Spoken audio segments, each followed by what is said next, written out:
Ask. I know. Well, we're just so happy to see each other. I'm on now. Are we ready to go? Okay, it'd be just about 40 seconds. Okay, good. Uh-oh. Where's David? I'm going to use my Apple.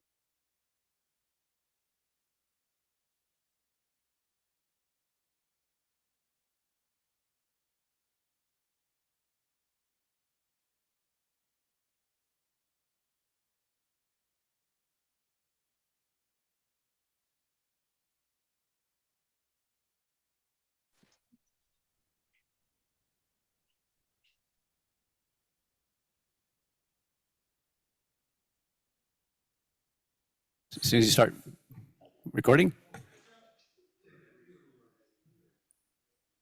Are you recording? Excellent. Okay. Well, I hereby call the regular meeting of the Cambria Community Services District Board of Directors to order. Would you please stand and join me in the Pledge of Allegiance? Pledge allegiance to the flag of the United States of America, to the republic which stands, one nation, under God, indivisible, with liberty and justice for all.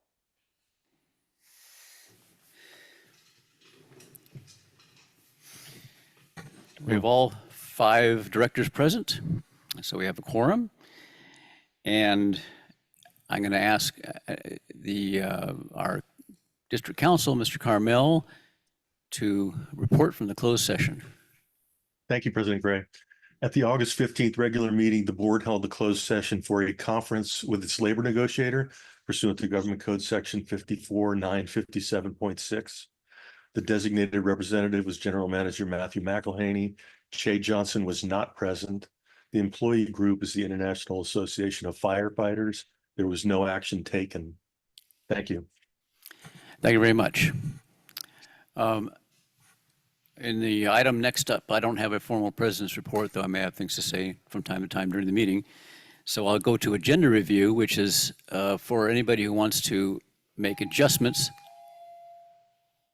in the agenda. It's not feedback, that wasn't it. No, there it is, yeah. A radio. Anybody who wants to make adjustments in the agenda, either deleting items or moving them, it's your time to speak up. Anyone want to make any changes in the agenda? Great, thank you. Go to board member communications. This is when members of the board can report briefly on their activities, make an announcement, brief announcement, or ask a question. Anyone wishing to speak? I think Director Farmer has his light on. Thank you, President Gray. I think what I'm about to say isn't anything that most of us aren't already aware of. But considering the fires that are going on down in Southern California right now, we who live in Cambria, we already know how blessed we are to be here. But I think right now we should, let's say, be saying a prayer for the folks that are going through what they're going through down south, and also express gratitude to whatever power you wish to relate to for the fact that we are so blessed and fortunate to be living here in Cambria with the people that we know, being so close to nature. Such a blessing to have nature around us, and just maybe give some extra thought in that regard to our good fortune. And that's all I have to say. Thank you. Thank you, Director Farmer. Any other board member comments? Thank you. We'll go on to the next item, which is public comment. This is public comment on items that are not on our agenda but are within the purview of the CCSD in some fashion. I have 2 slips. I'll take the first from Bruce Howard, who sent us also written comment, which will be included on the website next to the agenda. So, but he's here. I'm glad he's here to speak on the topic in person. Mr. Howard.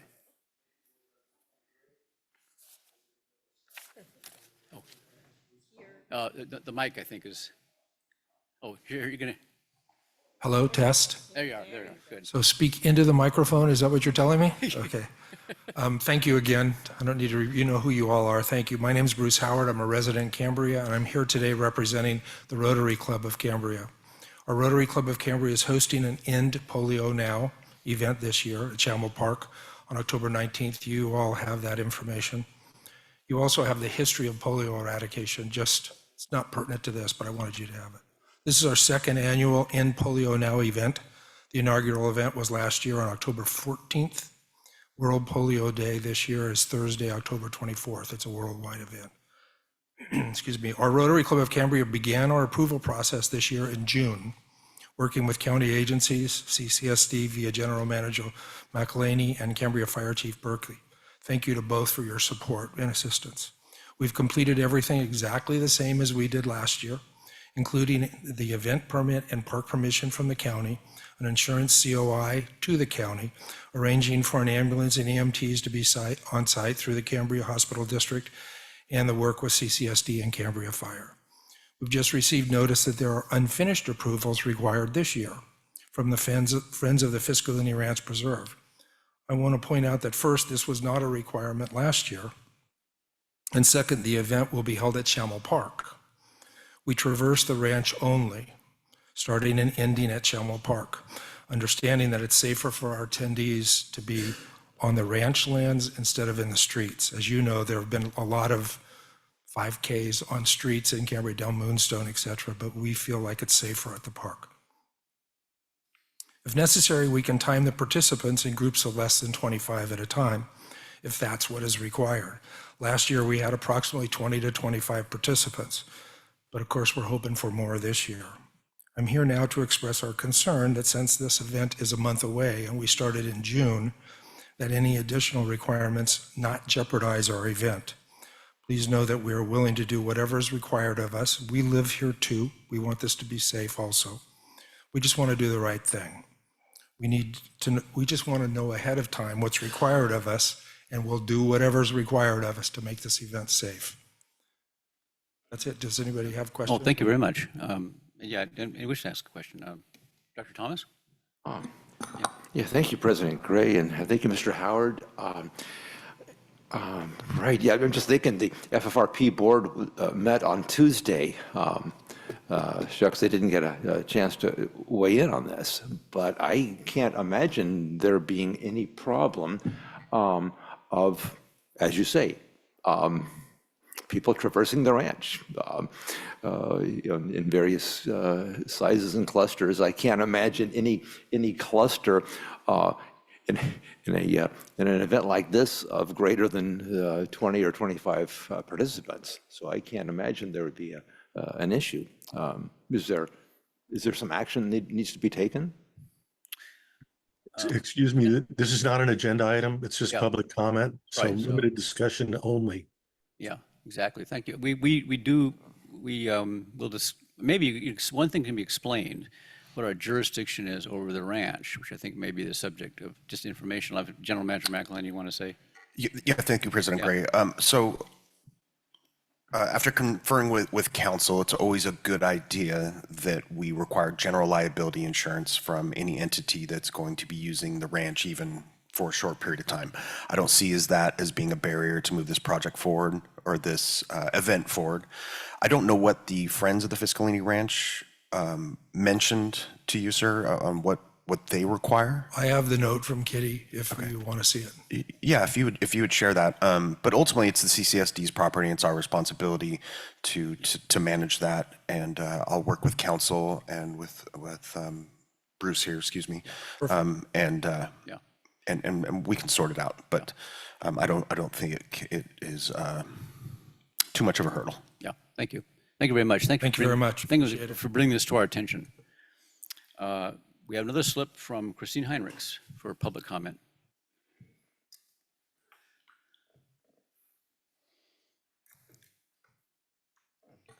Good afternoon.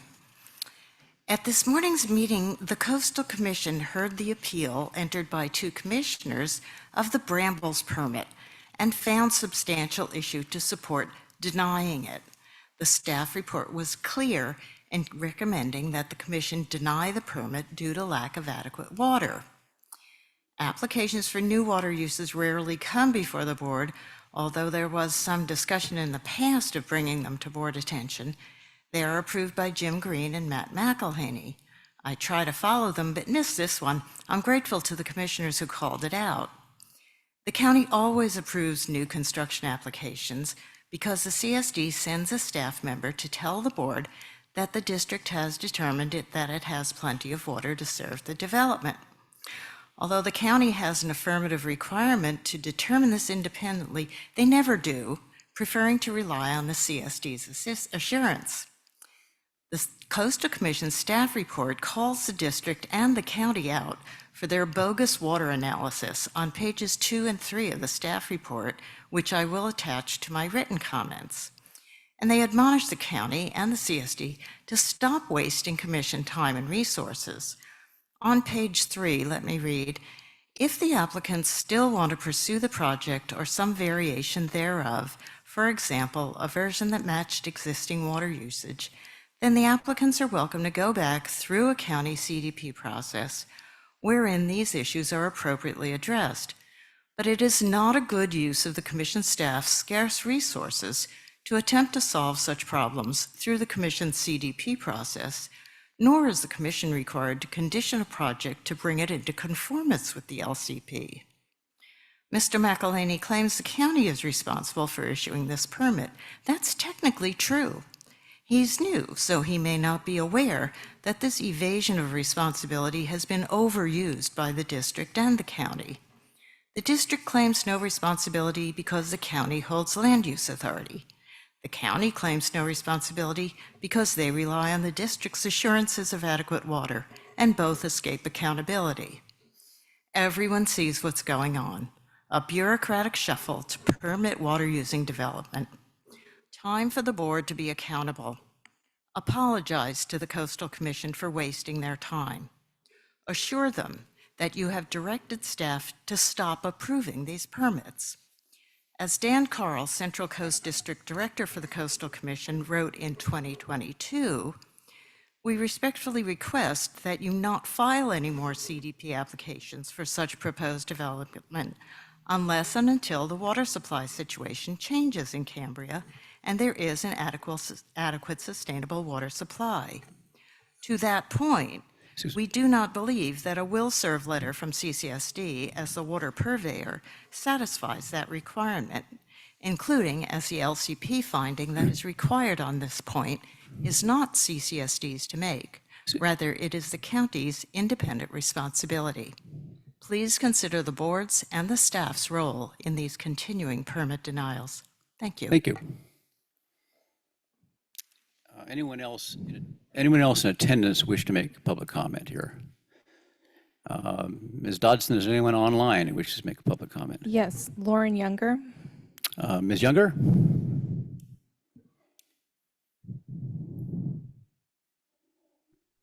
Can you hear me? Yes, I can. Okay, great. It's important that Cambrians feel that they're heard. To relegate written comments only to the website rather than read them at the beginning of each CCSD meeting is a small but effective assault on information sharing for our community. If we take the time to tune in, we want the whole story. If we cannot tune in, it's good that you put the questions on the website, but remove written statements from the actual meeting and you've squashed speech and communication. Not everyone is comfortable speaking live at a meeting, so please quit eliminating our ability to comment in writing in real time. Thank you. Thank you. Anyone else online? Christina Galloway. Ms. Galloway, please go ahead. Hi. So I guess this piggybacks a little bit on Christine's public comment, but perhaps I just have a different approach. But I'm happy that we're at least on topic. So I just wanted, well, first, let me preface by saying I'm not fully, well-versed on how your processes work. So, give me some grace here on that. But I do want to kind of reintroduce into our awareness and your consideration, the topics of the EDU water use.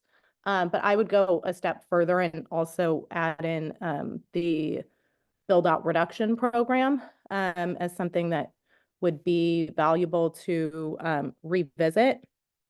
And yeah, I just think that there should be a kind of more serious and possibly a dialogue and possible action around improving how we execute on the existing plans and also, the existing plans in our existing Title VIII and how we do kind of, you know, uh, uh, move water meters around, retired lots, sender lots, receiver lots. I guess why this piggybacks on what Christine was saying is in the Coastal Commission's legal kind of response to Dirk Winter this morning, there's a whole paragraph about water meter transfers and that they actually don't let's see, drives up water meter credits, although active water meter transfer transaction, the CCSD cannot currently confirm the exact number of vacant receiver parcels on its active water meter list. So it sounds like there's just a whole dialogue happening, but nobody's really connecting. So what I would like to request is that everybody kind of, whether it's in the form of a Zoom or in person, that there's a meeting where people, the county, CSD, Coastal Commission, land use, and CAC can kind of come together and say, like, what are we doing? Everybody says we don't have time, we don't have money for this, but everybody's wasting each other's time and money, So I think it would just be a benefit for us all to kind of stop and get together and share data. It seems like the Coastal Commission's working off of different data than the CSD is working off of. And then the NCAC is just kind of like the middleman. So yeah, that's where I'm at on that. Yeah, so thank you. Oh, thank you very much. Anyone else online? No. Okay, thank you. Having finished public comment, I think we'll move on to regular business. And the first item is discussion and consideration of our strategic plan update. I'll turn this over to General Manager McElhenney for introduction. And then we'll have board questions and then public comment. Thank you, President Gray. Agenda item 4A, discussion and consideration of strategic plan update. There's no fiscal impact associated with this item. The board had a special meeting on February 26th, 2024, and adjourned on March 4th, 2024, to update our strategic plan. This is more of a minor update. Then adopted the updated plan on March 14th, reviewed our underlying objectives, objectives to be primarily completed over the next 6 months, and create a vision statement, mission statement. And we are here now with our objective status report. Okay. Thank you. As in the past, when we have gone through these reports, I want to do it one core area, basically one core area at a time. So if anybody, and then open it, of course, to questions from the directors. I'll start then with the water services, the general water services core area, which is, of course, strategic goals meet the ongoing challenges of effectively and reliably managing water resources in our sensitive ecosystem. Do any of you have questions? Director Thomas, go ahead. Yeah, thank you, President Gray. And prior to that, just on the staff report, in the second sentence, I just want to, can ask a question, raise awareness. The sentence that reads, this effort included a review of the underlying objectives to be primarily accomplished over the next 6 months. And this infers a level of short-term thinking and mindset on the board that I don't believe is appropriate. And I would hope in future staff reports on these strategic reviews, we would recognize that we are looking at the actions to accomplish all of these strategic objectives, some of which are long-term.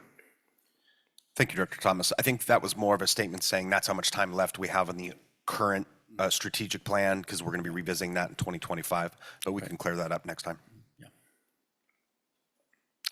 Director Farmer.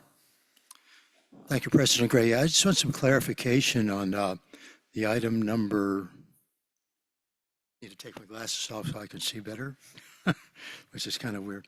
So under complete the Stewart Street tank construction, in red, it says, due to the scope of the project and the reorientation of the tanks, staff will have to submit a CDP and we will have to resubmit a full CATEX package.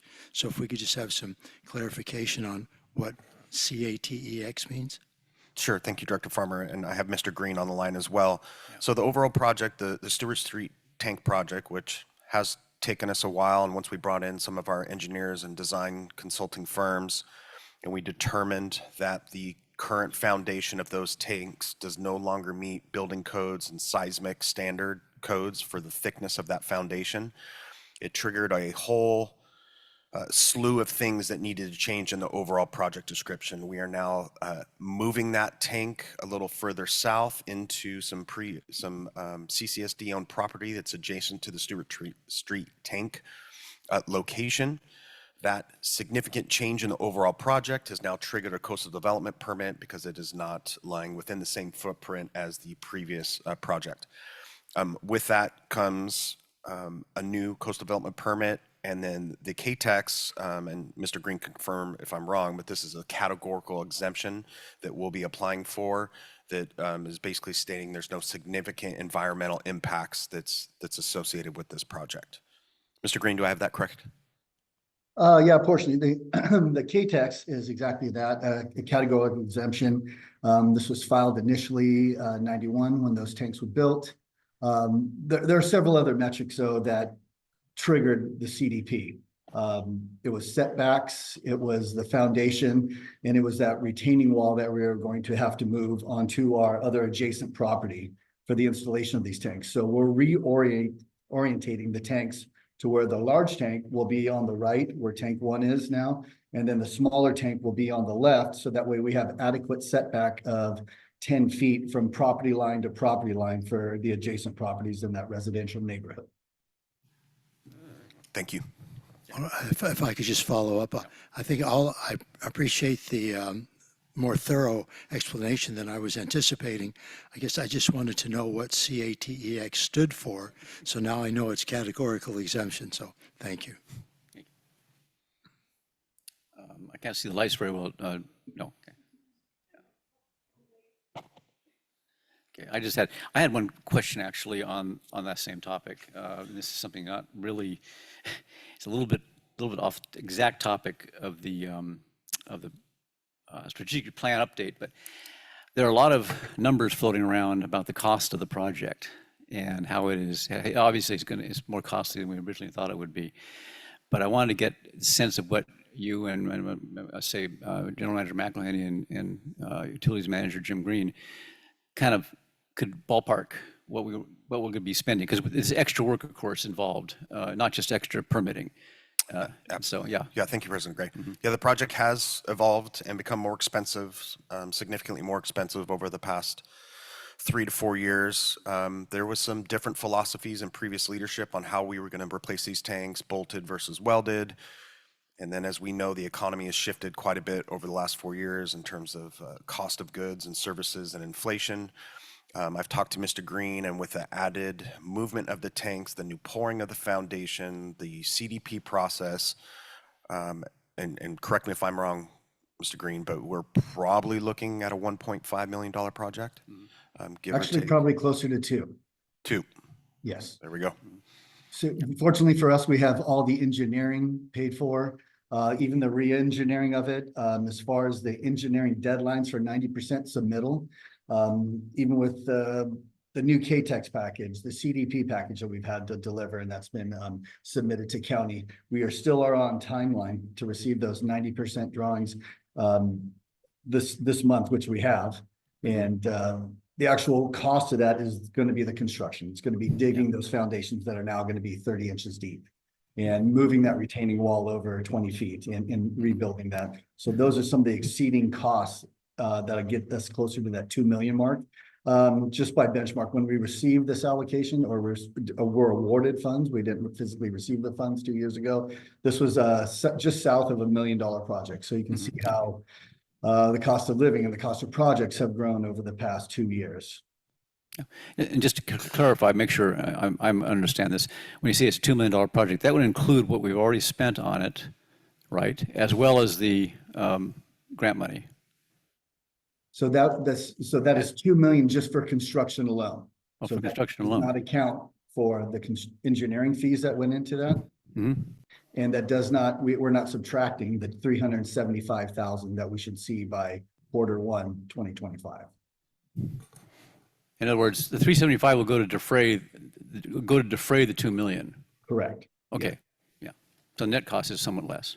Thank you. Thank you for the explanation. I had another question on the last item on this sheet. The update our groundwater model in the San Simeon and Van Gordon groundwater basin, and I don't see. I'm not sure. Maybe the comments, there are no comments there, and I'm not sure exactly what that project is and how it relates to the other ones we've been doing, like the task 2, task 1, and those studies. Yeah, I'll let Mr. Green speak to that one. Fantastic. So the last time we did an update to the groundwater modeling, there was in 2007, Todd Groundwater did it. So this has been something we want to re-update for years, but with the recent in-stream flow study that Stillwater prepared for us, it covered the majority of those concerns or updated those figures with more recent precipitation and stream flow figures. So the majority of that has already been covered. So what I'd like to propose for this is putting this towards the end of the calendar year. What we really need to do is some modeling during operation or during WRF operation. So you would propose, the proposal is to extend the target completion date to later in 2025? I'd say on the calendar year, Q4 2025. Q4, okay. Ultimately, we'd like to do some of this not just modeling, we'd like to do analysis and, use our piezometers while the actual plant is in operation. So we can see what kind of effects it has. Okay. If any. Yeah, okay, thank you. Thank you. Any other questions about the water page, the water chart? Okay. Move on to Water Services Water Reclamation Facilities, specific to the WRF, Advanced Coastal Development Permit to achieve County and Coastal Commission approval. Again, any questions from the directors?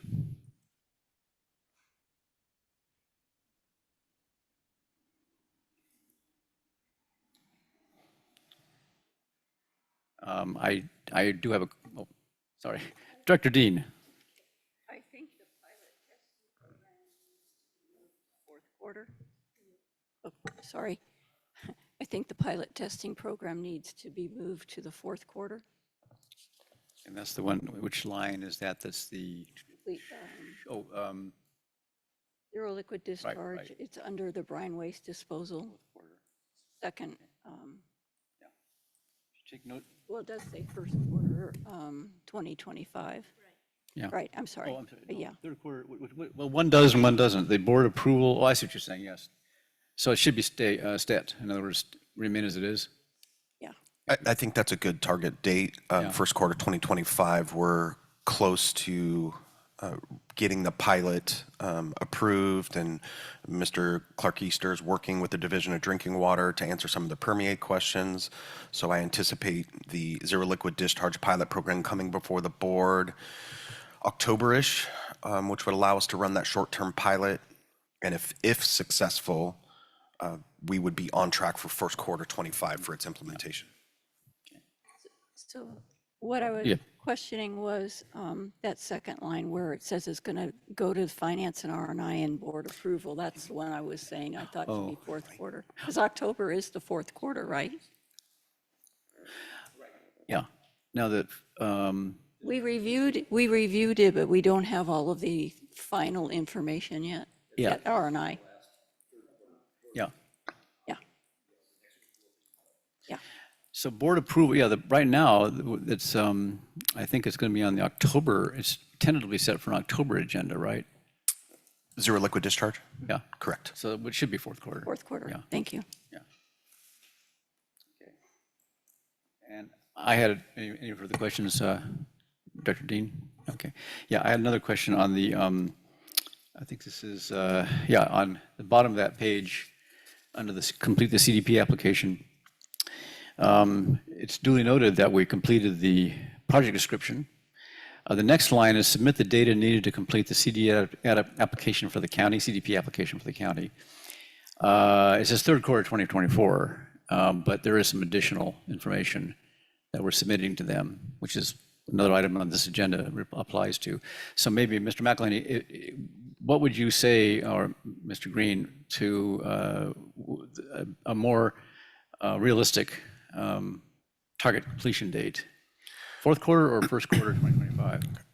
I'm still very optimistic for fourth quarter 2024, giving the agenda item today that is going to amend our consultant service agreement with SWCA SWCA. They've quoted us a 45-day turnaround on a lot of these items, which are significant components to addressing the information hold at the county level. So as we all know, back in 2020, there was an information hold that had several different questions about our coastal development permit. A lot of them have to do with land use, coastal use policies. And as such, we're coming today with a policy consistency analysis scope change to their agreement. So it's my belief, and again, Mr. Green, correct me if I'm wrong, but we have some pretty good faith in the fact that SWCA will be able to get a lot of that information to us, and then we'll be able to submit a completed application. We did submit a completed project description and the in-stream flow study, Right. which are key components to it. But as I noted in my general manager letter, and despite some of the public comments, we did outwardly and openly say that we still have a lot more work to go. We expected an information hold and that there's still more work to be done. So we're being as transparent as we can. This is not a completed application, but we are telling the public, we posted it, that yes, there's going to be information hold. This is why we're bringing our amendment with SWCA forward today.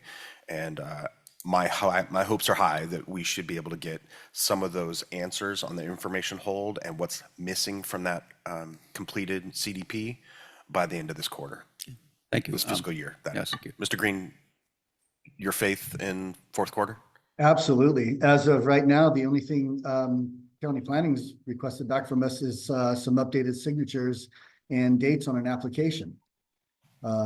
They know we are fully intending to bolster and make our AMP more robust. So as of right now, the only information hold we have is just for an application and some signatures that are updated on that. That's been submitted. Okay, thank you. Thank you very much. Vice President Scott. Yes, thank you, Mr. President. So my understanding is that you're working very closely with the county on this application, and was there any, were they very much ready for you to give them the application as it was, even though it didn't have all the information there? Thank you, Vice President Scott. Absolutely. That was actually the discussion that we've had. So as we've opened the dialogue with the Coastal Commission and the county on this project description and working with them and getting their insight into our project description. So a lot of the final project description that came before this board actually had several meetings with the county and the Coastal Commission and tried to get as much input on their perception of how complete that was. So what was brought to you as far as the the project description was based on feedback from our communications with the county. We had actually asked to have more meetings with the county before its submittal, and their position was basically they are willing to do it, but why don't we just submit it with what we have, knowing that we have more documentation coming and we'll work through the process. Dr. Farmer. Thank you, President Gray. I just want to go back to the brine waste disposal project. And I believe General Manager just said he anticipated like the test of it taking place in October. And I believe you said afterward that then the project would be implemented. In other words, the zero liquid discharge would be implemented in January of 25. I think it was something like that that you said. But yeah, to clarify, Director Farmer, the overall piece to that strategic plan is resolve the brine waste disposal issue. So our target completion date for that would be first quarter of 2025. If zero liquid discharge proves to be a viable alternative. Okay. And if that's the case, after the pilot study in October, which this board still has to approve, if that was to be approved and successful, we bring it back to the board with all the financial implications, you know, that may be a result of operating that type of project with your approval. And then we could strongly say, fingers crossed, if this project was to work and it does what it has the potential to do, that would be answering one of our strategic goals, which would be resolving the brine waste disposal issue.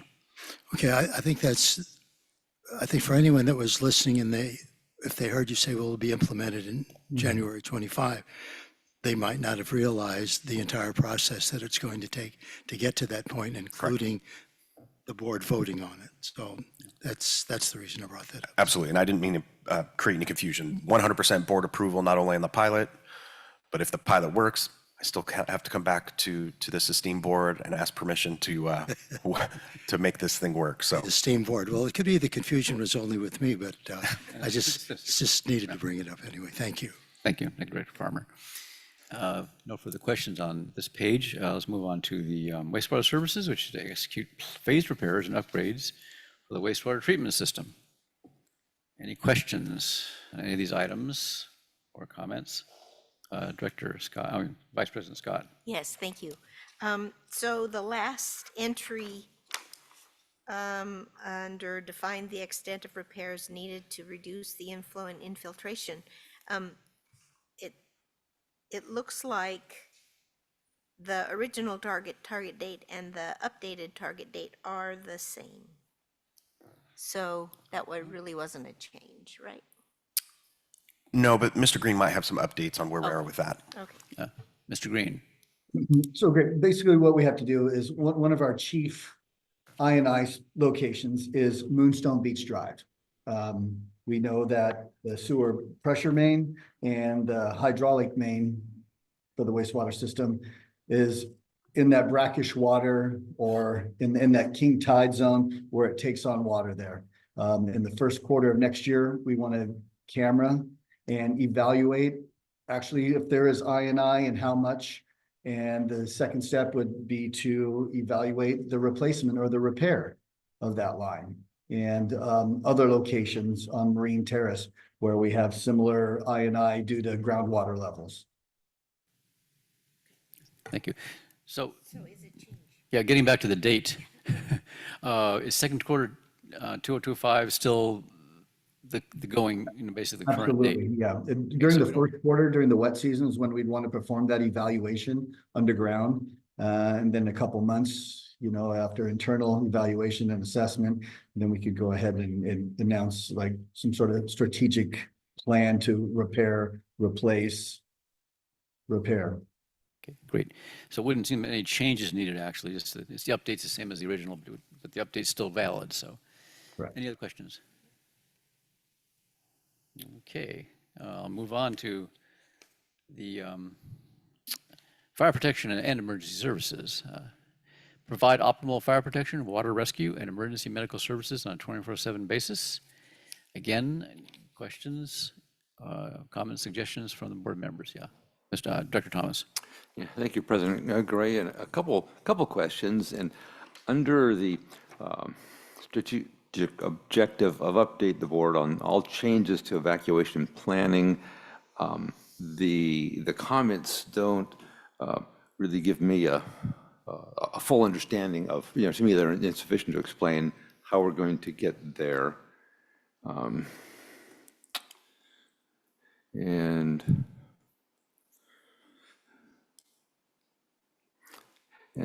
then likewise, near the bottom of the page, the prepare and provide a risk reduction and hazard mitigation plan. There's a date of third quarter third quarter is about over, and so, let's talk. My two questions. Okay. Do you wish to, General Manager McElhenney? Yeah, thank you, President Gray, Thank you. Director Thomas. Going to the risk reduction hazard mitigation plan, we've been working closely with OES on that update. I just received an email, and I know that the chief's here to speak on it as well. We're very close to wrapping that up and finishing it. So I think third quarter is a solid target for that plan, but I'll let Chief speak to it. I've been on some of those emails. The chief can also speak to some of our evacuation planning and strategic planning as far as that goes as well. Chief Berkey. Good afternoon. Thank you. So in regards to that, yeah, the hazard mitigation plan is a kind of a long process that we're starting with the county. So the county, they've had a hazard mitigation plan for a long time that we have not been a part of. And so what they do is they create it for the whole county, and then they get annexes to it. And this year is the first year that we're going to actually have an annex, an addition to it. And so that's going to be an ongoing process. It's probably not going to be done. This is most likely going to be next year for the most part for getting that completed. As far as the risk reduction, the last update that I gave, that's another ongoing process as well. So we have a lot of moving parts with that. As you can see in the notes there, I met with a lot of different entities on August 28th, including County OES, but I also met with CHP, Sheriff, State Parks, the Fire Safe Focus Council, as many stakeholders as I could, and that was an attempt to kind of get an update on moving forward with our evacuation planning, also with our the fire department's pre-attack plans, and that has to do with the county as well. So that this isn't just within Cambria. We're starting in Cambria, and I'm kind of taking the lead on it for the county as well. So what they've asked me to do is kind of create an outline, and then hopefully we can move forward with that and give, maybe that would be a catalyst to the rest of the county adopting what we're doing here. So it's a long process, and I've got a lot of meetings coming up to kind of to follow up on that. But yeah, so the dates are going to be there. That's my best attempt to get, but again, there's a lot of moving parts to it. So we're kind of at this point, it's basically just guessing, when we can be done, because there's a lot of, like I said, different layers that we're relying on, information-wise before we can move forward with it. Very much appreciate the deeper context. Yeah. Chief, just to circle back around, so the county has its own hazard mitigation risk reduction plan, which we've never been a part of. Correct. And so what we're trying to do is not only tie in our evacuation planning, but also this hazard mitigation plan and bring ourselves back into the fold with the county and coordinate with them. Yeah, so they're linked together in there, but they're really separate. So the hazard mitigation plan, again, is something it's been brought up in the past, and we've had that in the past, our own. It just was a timing thing. So I can't remember exactly the years, but it was 1 year off from when the county did theirs to where we had a grant with ours, and it was the multi-jurisdictional hazard mitigation plan we had with the Cambria Community Services District, the healthcare district. And so since that's been expired, that's where we knew this was coming. It was kind of a planned thing, because I had discussed with the county the request to get on board with theirs. Yeah. And so that's where this kind of overlap kind of happened. It's just like, again, it's just timing. So one has expired, and in the meantime, and I've been in contact with FEMA about it to make sure that everything's, in line with them. But I've been working closely again with the county, and we're moving forward with it. But it is really two separate things. Yeah. Even though it's linked there. Just briefly, I just follow up on that before I get to Vice President Scott. Our intent is to be part of the overall hazard mitigation plan, though, not to have two separate ones. Basically, at some point, we're integrated. Correct. Yeah, exactly. Yep. And that's what's going on now. Okay, good. And we have in the past done our own, I know. which hasn't necessarily, when we started getting into conversations with County OES and what the county was doing, our plan that we had consultants construct, doesn't exactly align with what the county's doing and what OES standards are. And so we found out that our current document really isn't up to snuff. And so the chief did a good job by connecting with the county, bringing us into the fold with their plan. And then we're all talking the same language, if that makes sense. Thank you. Yes, it does. Yeah, and that's all, as I gave in the last update, that's what I'm trying to do on all aspects. You know, we want to make sure that we're all moving in unity and we're kind of coming together with the county, and we don't want to be way over here when they're, you know, we want to make sure that everybody's working together. So, and that's just another aspect of that. Thank you. Vice President Scott. Yes, thank you, Mr. President. So I really appreciate the work that you're doing with the other entities. I think that's really important. But the objective is for board consideration, so I don't think it's going to happen in the third quarter. So I think we need to change that. Sure. Yeah, absolutely. Because today would be the day that we would have to consider it. Right? So we were, Vice President Scott, Yeah. you were talking 2025, Correct. Yeah. second quarter? Again, it's a guess. So it's whatever, because again, this is all based on grants that they've received and how quickly that can come in. And again, we're not just the only entity involved. When we get involved with the county, it's the entire county. So the other CSDs have to be involved. All of the municipalities have to be involved. And so that does take time. Best guess, yeah, it might be second quarter 2025. Okay. And we'll note that. And just for, we do have a hazard mitigation plan in place. It's a little out of date. Yes. But it is in place. We're just in the process of updating it. And if we're going to work with the county and do it the right way, it may take us into 2025. So. Yeah, I had a quick question on, and I don't know if I missed something, but that meeting on this reference here in three items on August 28th with you and the county OES. What came out of that in terms of moving any of these forward? And I'm thinking, I was particularly interested in the safe refuge locations. Is anything new on that? That's exactly what that meeting was about. So it was all inclusive, everything that with the evacuation planning, bringing in probably the largest thing that came out of that was bringing law enforcement into those decisions, and then also getting them involved in the evacuation plan itself. Having, you know, again, when this entire event happens, the law enforcement is going to be in charge of most of that. So there's nothing really on those evacuation plans that kind of gives them any sort of direction. And I'm also referring to our pre-attack plans. The pre-attack plans are more or less for the first responders. And so when we need to start with the evacuation plan, update those safe, we're calling them temporary refuge areas now, and updating those kind of locations, because there's been some changes, not significant changes, but there has been changes. So what came out of that was just basically a direction. So again, it's multiple, just even finding those documents to be able to update them and change them. So I've been working with Ryan Trapp from County OES, also Battalion Chief Vinya from CAL FIRE, and then also the Fire Safe Focus Group since then to set up another meeting to try and move these things forward. So it's a slow moving process, and I know a lot of it's just, you know, kind of waiting and seeing, but we have to start with just getting the information, moving forward, bring all the entities together again and discussing the changes. So there is also a large update coming to the Genesis Protect program. And so that's going to be, again, a county, it's going to be moving in the direction of the county. We, in our area, we're going to be updating our zones. So that's the first thing that I need to do, is work with them as quickly as possible and update our zones within our area.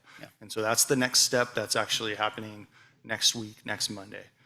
So I'm meeting with the entities I just described to try and update those zones and get that information over to county. And again, that's all layers too. So we want to make sure that we're putting those layers on that evacuation map so everybody can have that.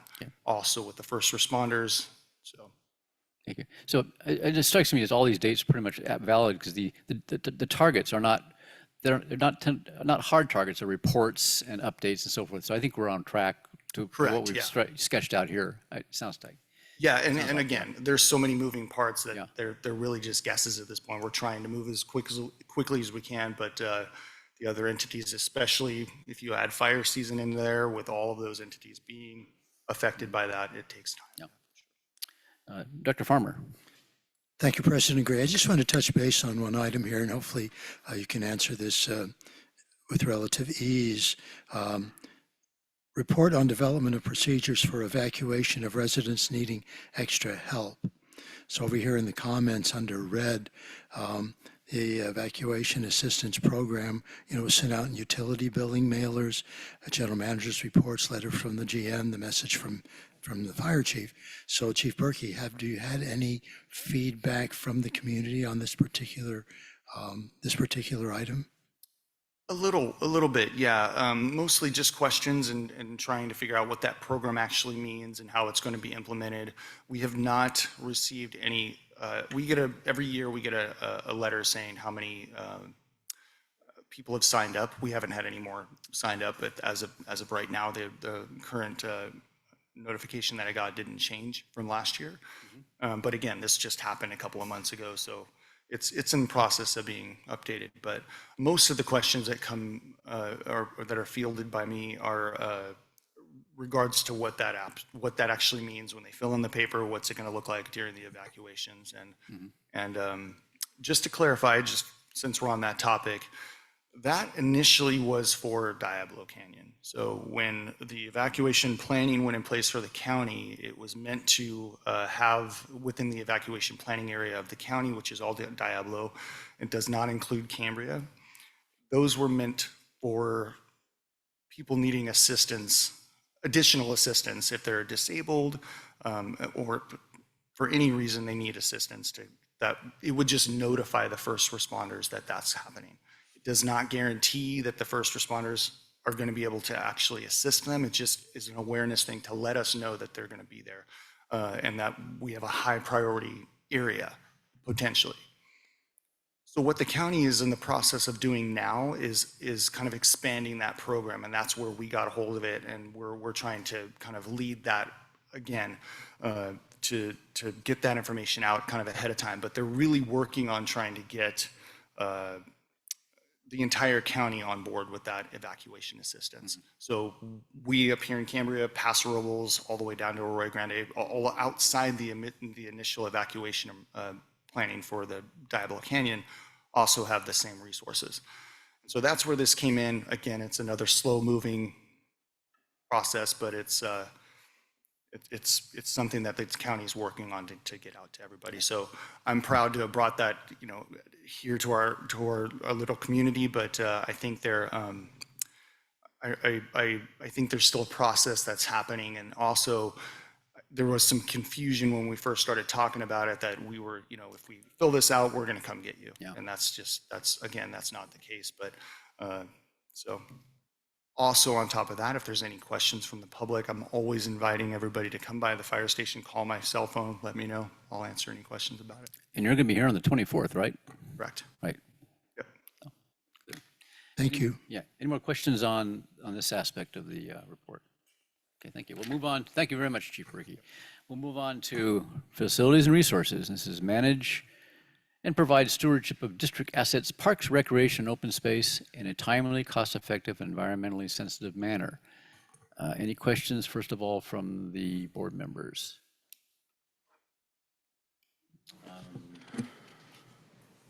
Director Thomas. Yeah, thank you, President Gray. And on the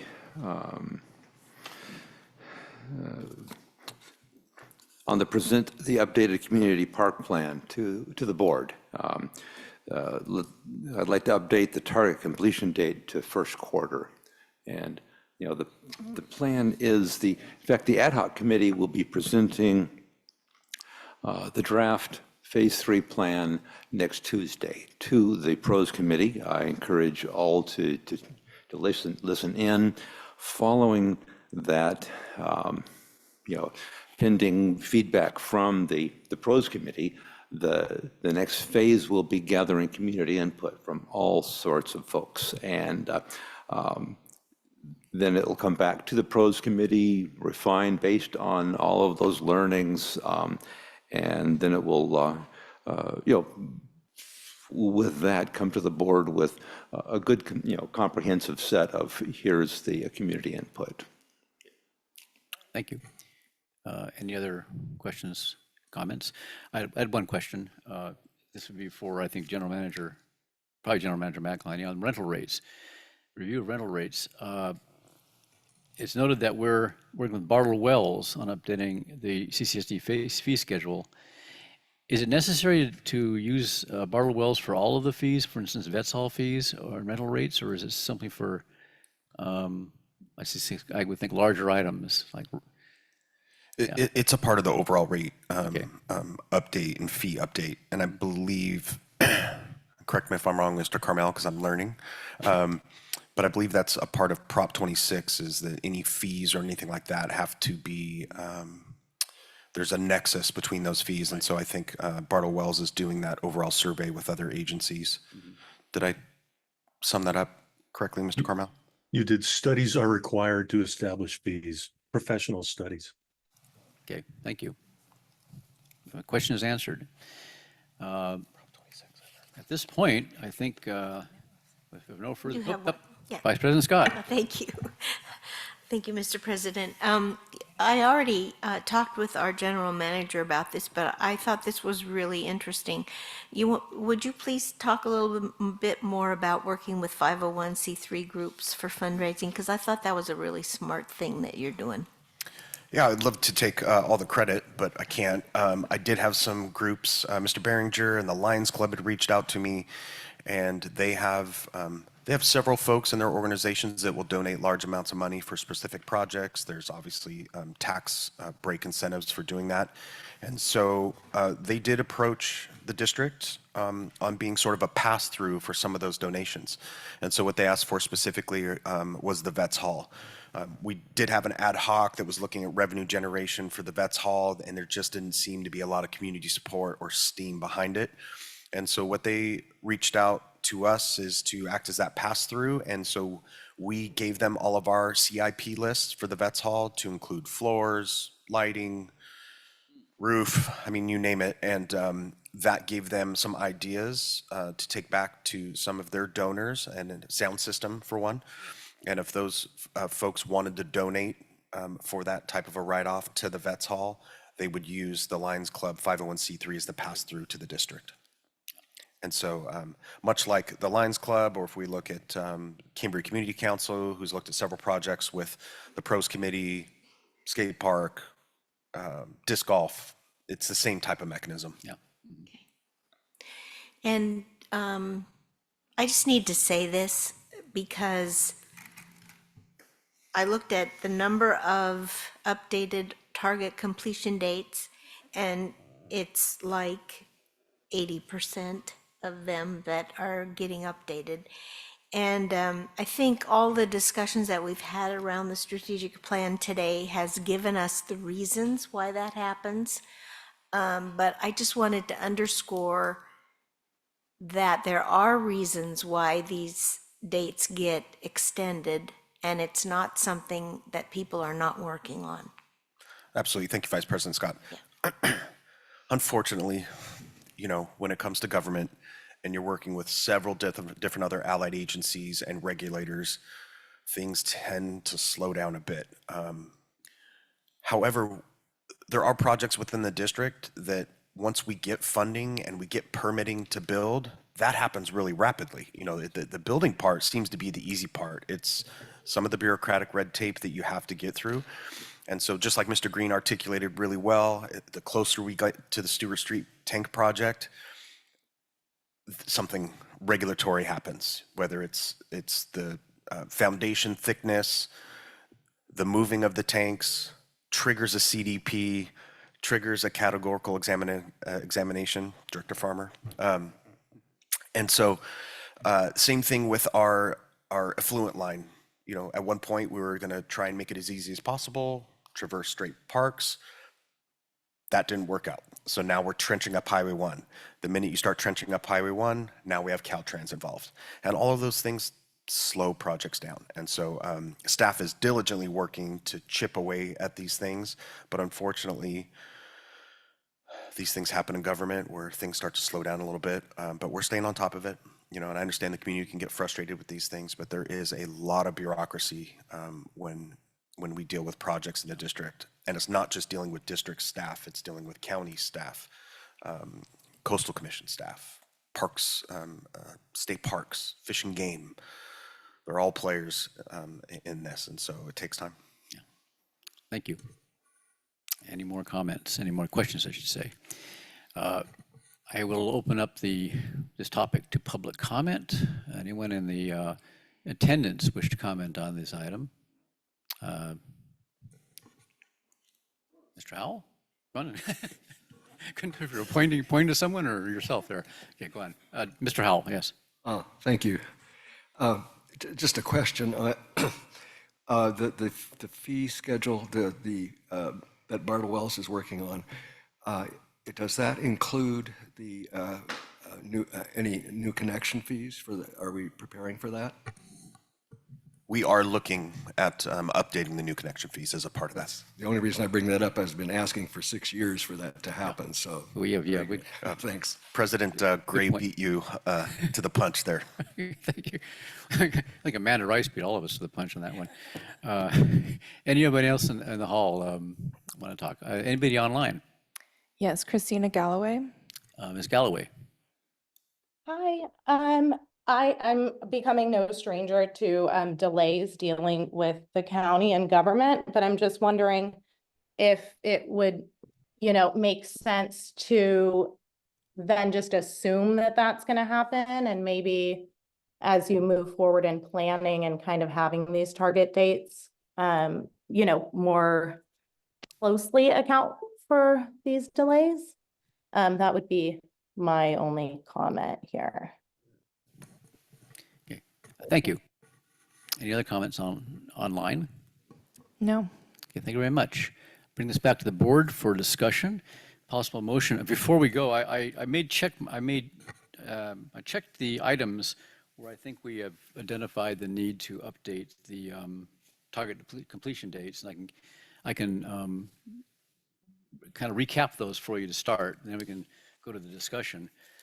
On starting with the water services, general water services, at the end of of that chart, item number, update our groundwater model. I think Mr. Green, I think said that second quarter 2025 should be changed to fourth quarter 2025.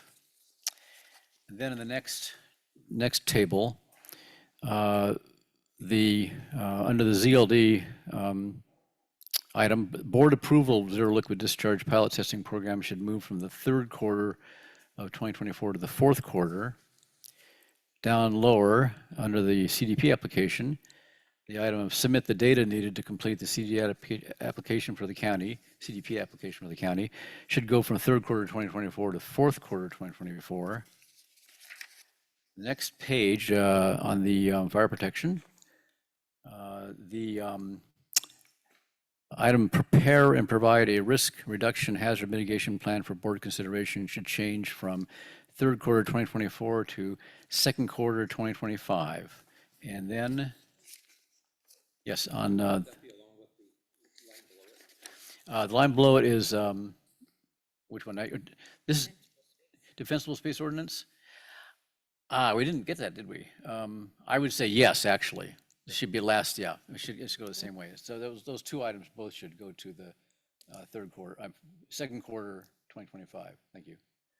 And then in the last page, second line from the bottom, as Director Thomas is noting, present updated community park plan to the board of directors should have a new updated target completion date of first quarter 2025. Now, did I miss anything? Okay, good. Any board discussion? Or possible motion?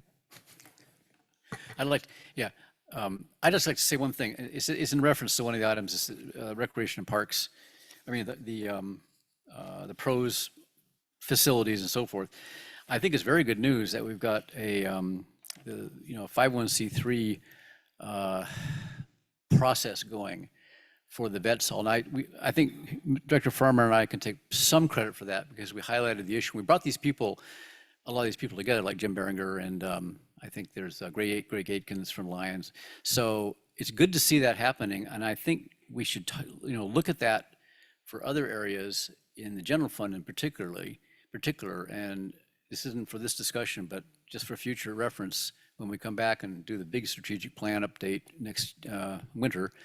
Parks and Recreation have the same kind of model, the public-private model. I think we should be looking to that more often, but I think it's a good thing. I'm glad to see that with the vets all too. Anyway, so I'll entertain a motion. Dr. Dean. I move that we approve the update to the strategic plan with the amendments to the dates as listed by the board president. Second. It's been moved and seconded that we approve the update of the strategic plan with the amendments as pointed out, as identified by the board president. Can I have a roll call, please? Director Dean. Aye. Vice President Scott. Aye. Director Thomas. Aye. Director Farmer. Aye. President Gray. Aye. Moving on to item 4. May I? Yes. I would just like to thank the general manager and the staff for all the work that they have done on this update and all the good explanations that we have gotten for any of the changes. Thank you. Thank you very much. I second that. I think the process is, we're refining this process every time we review it, and it gets better and better, I think, which is good, a good sign. On item 4B, which is discussion and consideration of approving the relocation of the San Simeon Creek Stream Gauge Station for the San Luis Obispo Flood Control and Water Conservation District. General Manager McElhenney, you can start, maybe. Yeah, thank you, President Gray. Agenda item 4P, discussion and consideration for approving the relocation of the San Simeon Creek Stream Gauge Station for the San Luis Obispo Flood Control and Water Conservation District. In summary, there was a stream gauge located along San Simeon Creek that was destroyed by some storms over the last couple years that it needed to be relocated. The county reached out to us to create a partnership on that stream gauge relocation on our property. Had some good conversations. They have some grants that are coming through, and it will put it in a better location, a little higher up, that will prevent the potential for any vandalism and things like that. There has been some incidents of vandalism with some of these stream gauge locations that have solar on them, and some individuals try to tap into that solar for power. So there's been some malfeasance with some of those stream gauge locations. So that's being relocated, and working with the county, it's beneficial to the district as well, as we can get into some of that data collection, especially when we talk about stream flows with San Simeon Creek, not only during the flood times, but in the dry season. There's a portal on the county website, and Mr. Green can touch base on it a little bit better than I can, but we can actually track, I think it's up to 5-minute intervals of live data on creek and stream flow. And that'll help inform our pumping if it was to occur, help us with the adaptive management plan, making sure we're keeping an eye on any protected species that could be affected by low stream flow. So I think it's a good opportunity for all of us. Okay. Mr. Green, did I summarize that well enough? Thank you, General Manager McElhenney. You framed it quite well. This is an agreement that we've had with the County Flood Control District since 1987. This is originally a USGS monitoring location. So there's really no impact to staff other than a couple of meetings that we've had and meeting with the county when we went out there for installation. It's going to be 30 feet higher because of obviously our extreme climates that we have and our water flow that we've had. It's gone up to one of the highest high water marks in the San Simeon Creek there. So due to, like, as the General Manager McElhenney stated, the malfeasance there and it being in that flood zone, we're just going to move it on our property about 30 feet higher and put it on a big, tall galvanized pole with some solar that nobody can get to. And the data for us is something that we look at, especially during this time of year, when we're talking about 1 cubic foot per second or less of stream flow in that creek. We use that to verify our data off of our gradient and then off of our diversion there for the San Simeon well field. So it's a key piece of basically free information to us that we utilize, especially during these seasonal flows. And I think it's just maintaining a good partnership with the county. It might be helpful for the people watching or listening. Could you pinpoint the location of it? It's upstream from our wells, right? But there's a couple of gauges I know. Where is this one located? So if you're traveling, I guess, east on San Simeon Creek Road and you're just about ready to hit that substation for PG&E, it's right to the right and kind of down off the sloughing hillside there. So it's about 800 yards away from our re-injection well number 1. Okay. WRF. So you can see why it's such a critical location for data for us. Yeah. And there's another measurement which we should hear about a lot because it's in our water license and everything, Palmer Flat, which is further up, right? And that's another measurement point. Absolutely. So we both use those 2 critical data points for us for calculations during the dry season and entering into the dry season. Yeah. Thank you very much. Any other further questions from the board? Is there any public comment from those in attendance here? Any public comment online? No. Question from Director Thomas. Yeah, thank you, President Gray. Listening into the R&I meeting on Monday, the in-stream flow study, and is this, the reference to county gauge number 718 in the in-stream flow study, is this the same gauge as discussed there? Indeed. Yeah. Thank you. Any further questions for clarification? Or bring it to the board, actually bring it back to the board for discussion and possible motion. Do I hear a motion?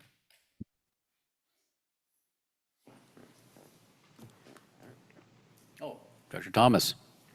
I'd be happy to move that we approve the relocation of the San Simeon Creek Stream Gauge Station for the Slow Flood Control and Water Conservation District. I'll second the motion. Okay, it's been moved and seconded that we approve the relocation of the San Simeon Creek Stream Gauge Station for the San Luis Obispo Flood Control and Water Conservation District. Could I have a roll call, please? Director Thomas? Aye. Director Dean? Aye. Director Farmer? Aye. Vice President Scott? Aye. President Gray? Aye. I know there was some discussion about the spelling of gauge.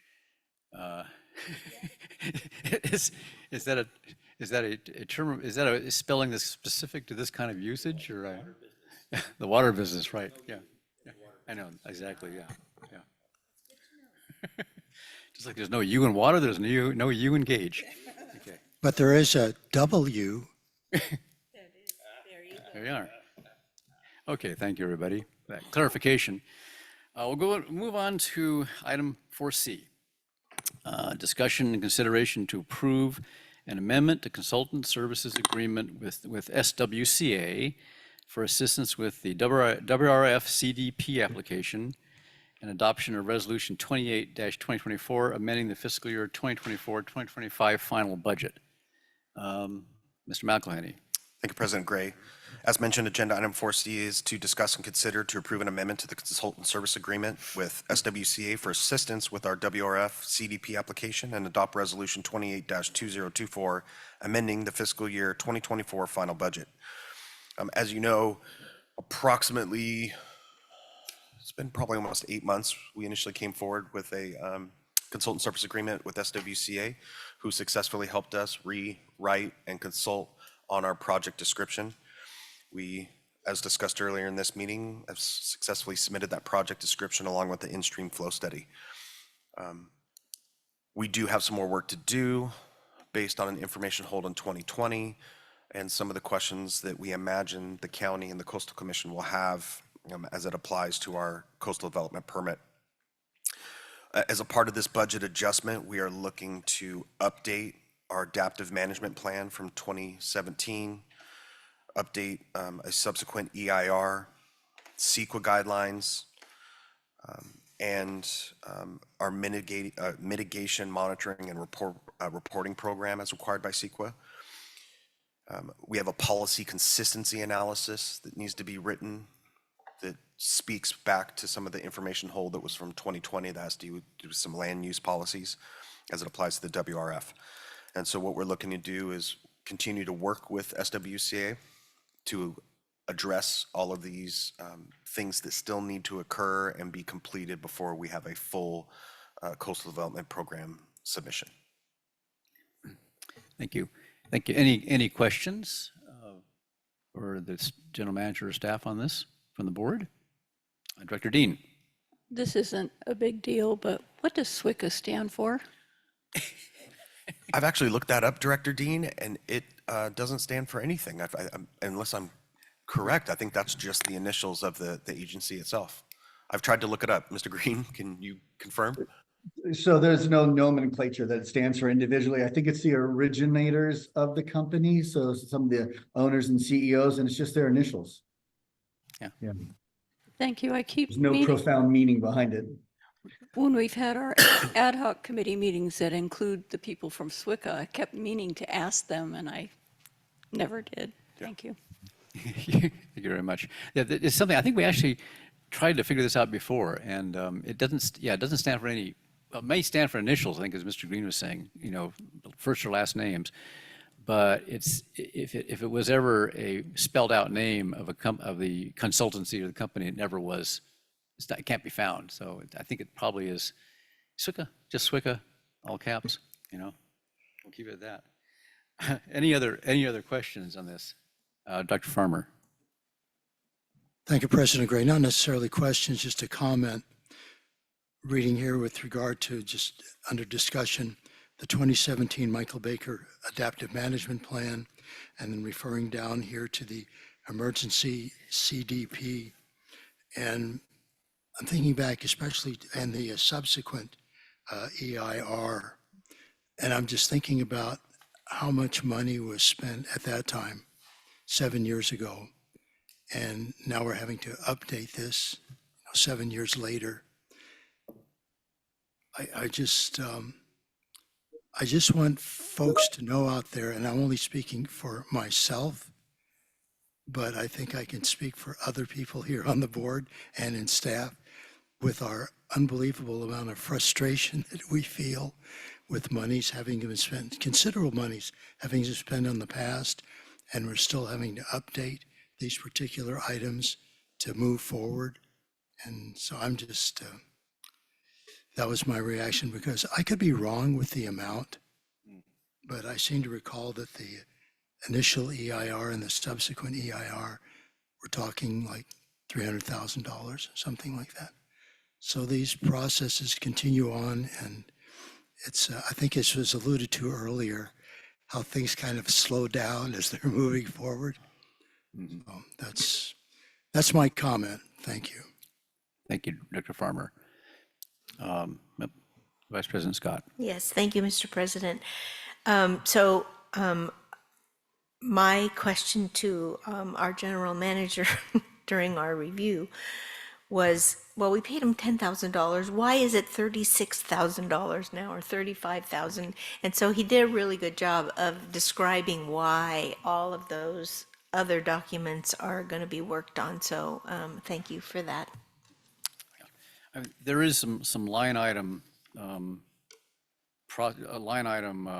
description of the additional work and the change order. I think it's page 34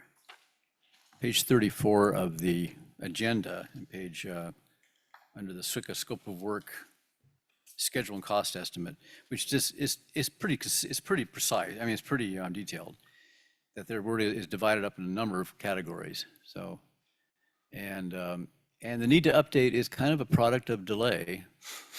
The longer you go between your original document and when you actually, when that document is finally being looked at by the regulators, you know, if it's several years, they're going to say, well, you didn't update this, you didn't cover this. We have these questions and so forth. So it's inevitable, and delay is kind of the cause of it, just the slowness of, you know, process.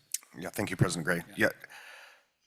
In staff's defense, and given the mission that was laid before us from the board and the strategic plan was to move forward the coastal development permit for the water reclamation facility.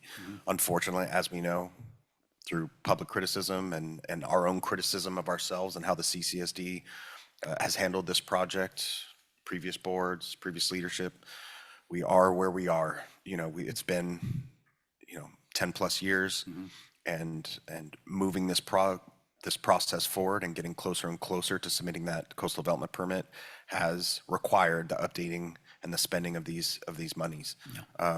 However, as I mentioned before, you know, we've been extremely pleased with our coordination with SWCA and how well they've responded. They've met with our ad hoc committee. They've answered all the questions. They've been very gracious, and they've worked very hard. And I believe they're going to do a phenomenal job on addressing a lot of this scope, which goes back to a lot of the county comments on our original CDP application from 2020. And we're going to start answering those questions. And so public members have brought up that information hold and shook it in our faces and saying, you haven't answered this. And now we're saying we are going to answer that, you know. And it's kudos to our current staff, our utilities manager, our program manager, other staff that have really kept this momentum going.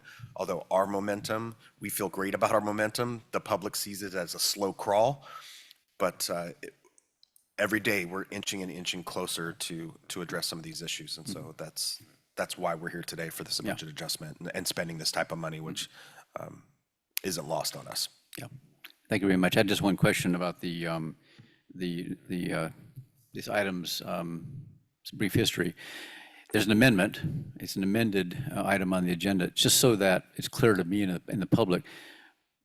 But to what extent was the item changed? I think I understand just an addition of one document within it. Correct. There was and that was just basically to make nothing changed in the money, the amount of money or the work order or anything like that. It was strictly to. We just had a missing document, President Gray. So, you know, the fees have not changed or anything like that, I think, and Mr. Carmel can correct me if I'm wrong, but we had the original agreement, but we didn't provide the updated consultant service agreement to include the new scope and the fees associated with it. So somehow that was left out of the agenda. We caught it and did an agenda amendment on Tuesday. Yeah, thank you. Mr. Carmel, did you want to just confirm that? If he's there.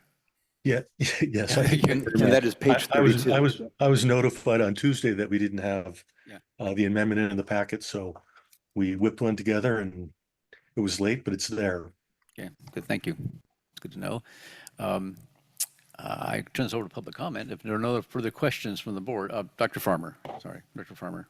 Yeah, thank you. By the way, I do want to comment on SWCA because we couldn't ask for a better agency, or not an agency, a better company to be working with right now with all of the all that they've provided for us so far. I think we have tremendous confidence in them as we're moving forward. I just want to ask one thing, and this is something that a member of the public commented with regard to this item, in other words, the CDP and so forth, and moving forward.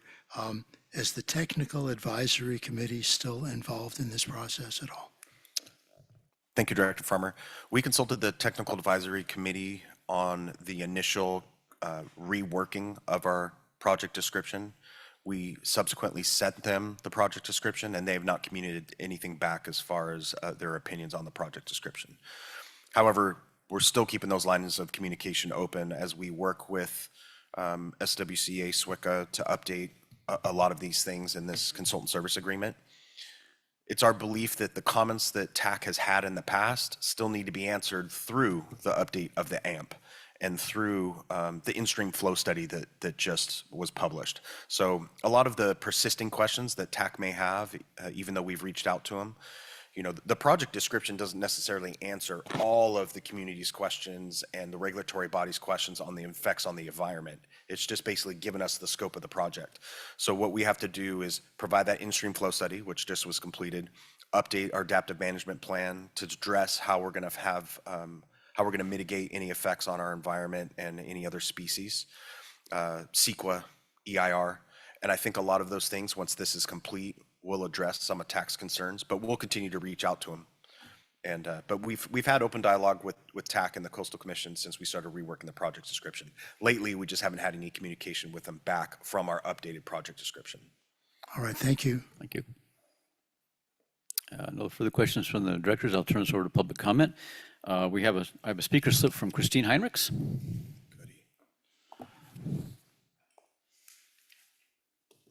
Please proceed. Thank you. Hi, yeah. In this discussion, it's kind of raised some other questions, but I will read what I've got here and then catch up. When will the Regional Water Quality Control Board, the Army Corps of Engineers, California Department of Fish and Wildlife, United States Fish and Wildlife Service, National Marine Fisheries Service be consulted for their concurrence as is required? U.S. Fish and Wildlife Service has designated the creeks as critical habitat for multiple federally threatened species, including steelhead. Cindy Cleveland's March 2022 biological report is inadequate. How can SWCA update the AMP without current data? Why were the Merck studies canceled? What's going on with that? As far as the application goes, coastal staff has no confidence that the project will ever operate as expressed in the Bramble staff report referred to earlier. There's currently no established timeline for when CCSD might complete its CDP application, when the county might take action on it, and then when potential appeals of county decision might be made to the commission. Thus, it is not clear when or even if a facility such as is currently proposed may eventually come online, and it is not appropriate to countenance it in relation to whether such water source, if ultimately approved, could provide for new water connections to serve development in an LCP consistent manner. This is another $36,865 paid. What was it? I think it was over $100,000 for previous biological studies. Now, apparently, we don't need any biological studies. I mean, I'm not satisfied that this is a serious effort to complete this CDP application. I'm not satisfied that this sounds like the board is really doing anything more than throwing another $36,865 into the black hole that has been the financial problem of this facility. Thank you. Thank you. Any more public comment from those in attendance? Mr. Howell.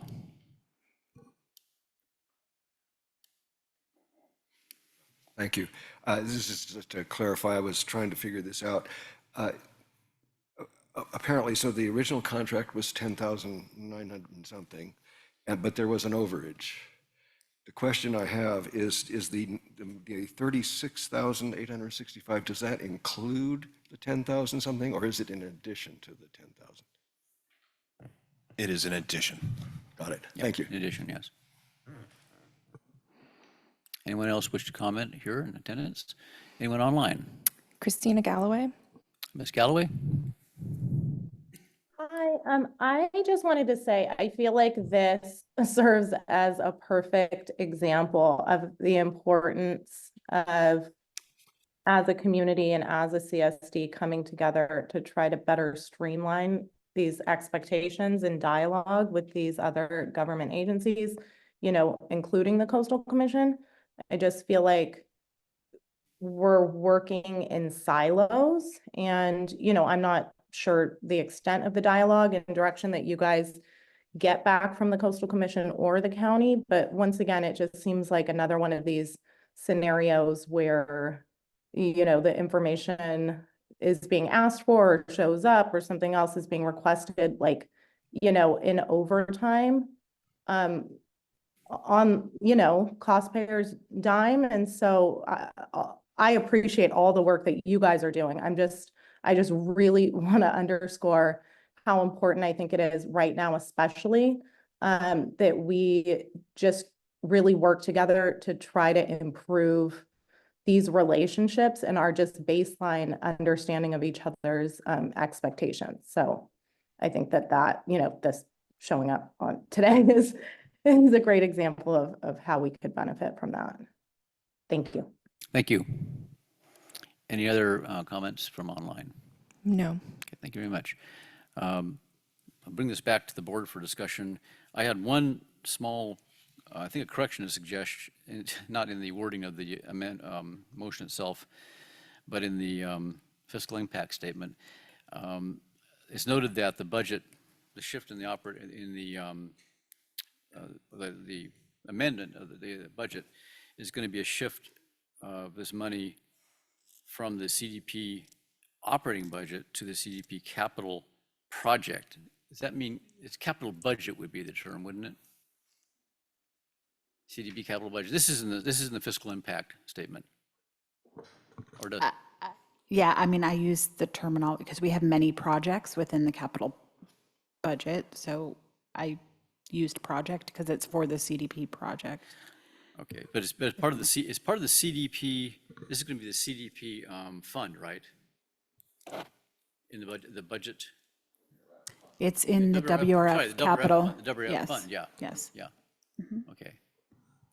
So but your money is being allocated from the capital budget of the WRF for this project rather than the operating budget. That's what I was trying to get clarified. No, it's being from the operating budget. From the operating budget. Yes, so we're moving it from an operations line item to the capital project, Okay. But it's okay. I know. which is within the capital fund, but to the capital project. In every other fund, we don't have a separate capital fund. We just have the capital projects within I know that's it. Yeah. the fund. So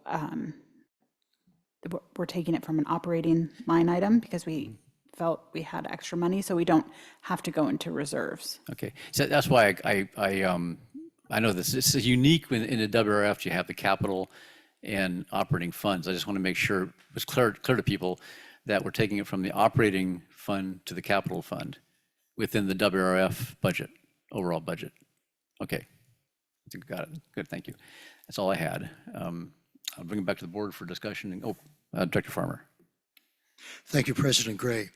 First, I want to thank Ms. Heinrichs for her every meeting being here to, I don't want to say hold our feet to the fire necessarily, but provide information or request an explanation or whatever it is that she's doing that keeps us on our toes, but also is a voice for the community. During what she just spoke about, one of the things that she commented on, well, two things. First off, that the environmental biological studies that Ms. Cleveland did were inadequate. And then she mentioned that the Merck studies that we requested after that we paid, let's say, a considerable amount of money for as well. She said the Merck studies were canceled. So I would just like some clarification if that comment is correct or not. No, it is not correct, Director Farmer. As creative as it is, it's not correct. We still have Mr. working on those biological studies. The scientist works at the scientist's pace and does what the scientist does.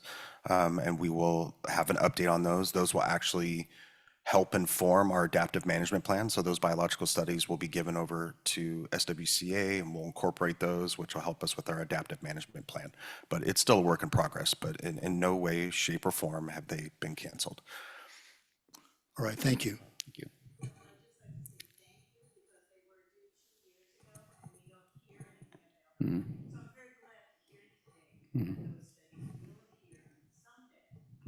Thank you.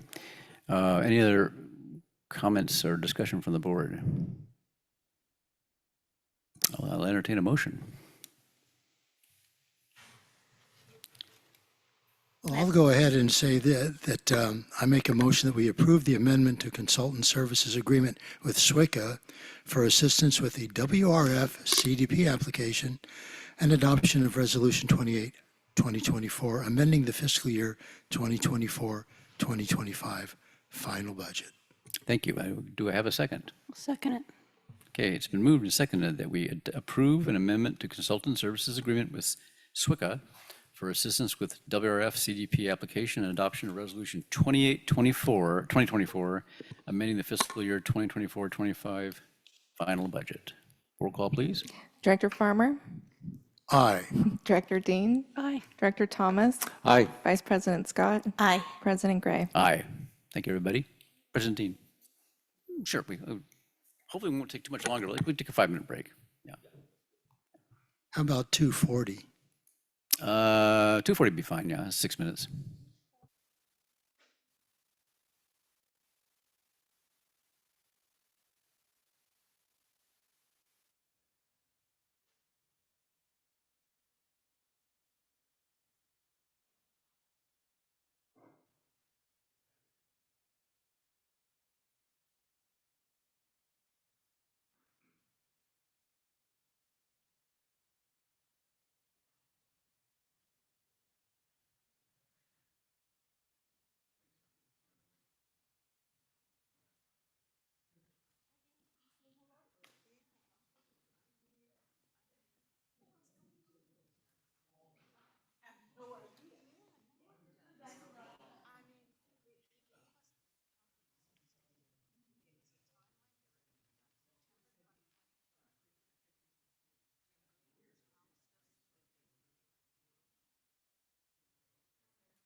We're ready to go.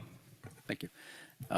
The meeting of the CCSD Board of Directors is back in session, and we're in regular business. We're going to be taking up item 4D, which is discussion and consideration of adoption of Resolution 29, 2024, amending the board and standing committee bylaws.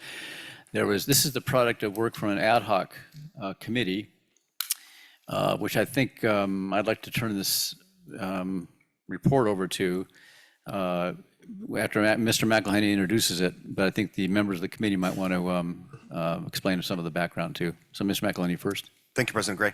Agenda item 4D, discussion and consideration of adoption of Resolution 29-2024, amending the board and standing committee bylaws. On May 9th, the Board of Directors filled a vacant seat on the Parks, Rec, and Open Space Committee and expressed confusion regarding whether one of the committee members could fill a seat on two different committees. And there's been some other conversations about chairs being non-voting members versus voting members. And so that ad hoc committee was formed to address some of those questions. And it is my understanding they've done a pretty good job on that and are ready to report. Okay, thank you. And the committee was Vice President Scott and Director Dean, right? Do you want to say something about it? Good. Vice President Scott. Thank you, Mr. President. So what we did in essence was just clarify things. We didn't really change anything, except the main thing was make the chairperson a non-voting member. And that was really the overall thing. Is there was some confusion about whether or not that person, number one, could be a voting member, and number two, be part of an ad hoc as far as the committee is concerned. So very slight changes, and I think unless there are any questions, that's all we really need to say. Director Dean? And also, we amended the board bylaws to reflect that the chairperson is a non-voting member. We had some confusion about whether, if the chairperson had the ability to vote, how does that affect what a quorum of the committee was, and that would take to conduct business and vote. So we just worked together to try to clarify all of that. And my understanding is that there were no more 3-member ad hoc subcommittees anymore because Right, because 3 members would be a quorum. Yeah, and to clarify the change in the chairperson status, it was only to be a tie-breaking vote anyway. Yes. Right? Because it wasn't going to be just an additional vote. Right. And I don't believe, I've been chairing committees for several years now, and that situation's never come up. Right. So I think it's probably something don't have to have there. I had one question for clarification, and this gets back to the rule about people not being on multiple committees. Mm-hmm. This is on page 49.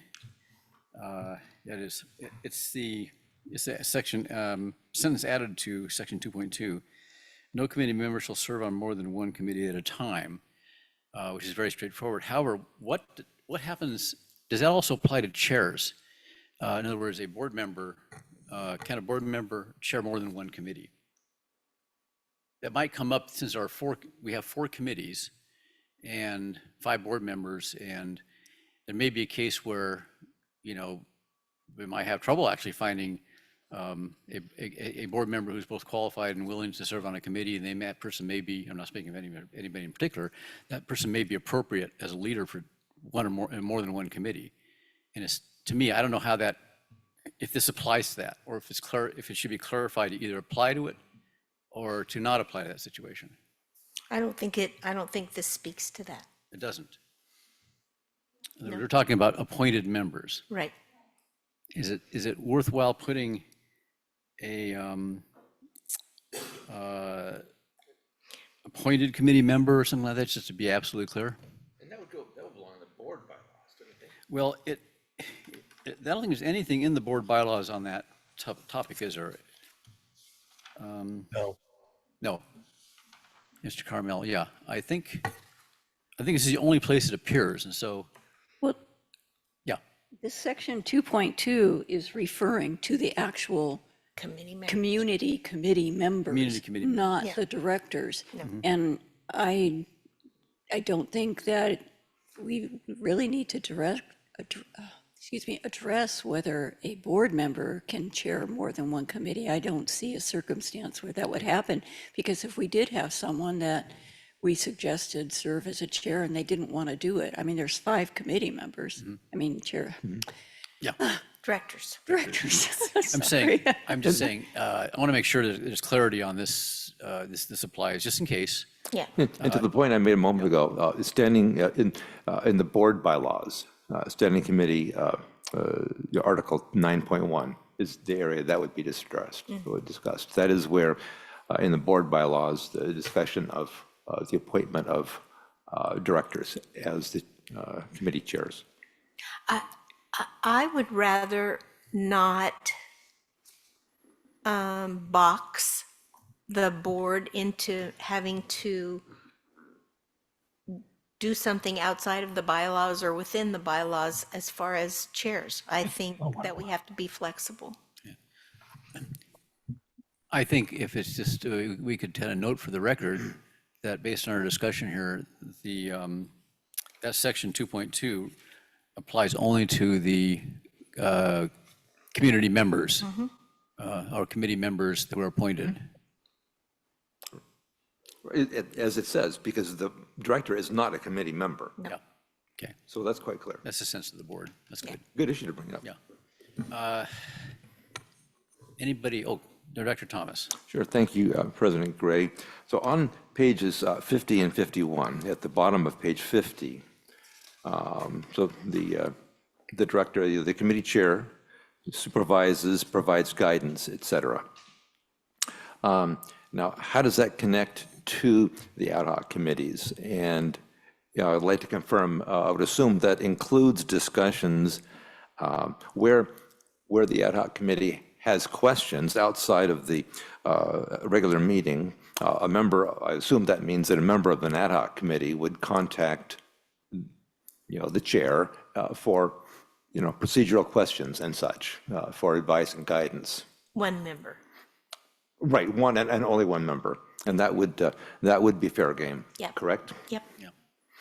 And also on page 51, I believe you're very intentional where you say appropriate ad hoc committees of no more than 2 committee members. So you are leaving it open that the chair could appoint an ad hoc committee member of 1 person. I have seen in standing committees where the chair appoints someone and that someone says, yeah, and I'd just like to take this on myself.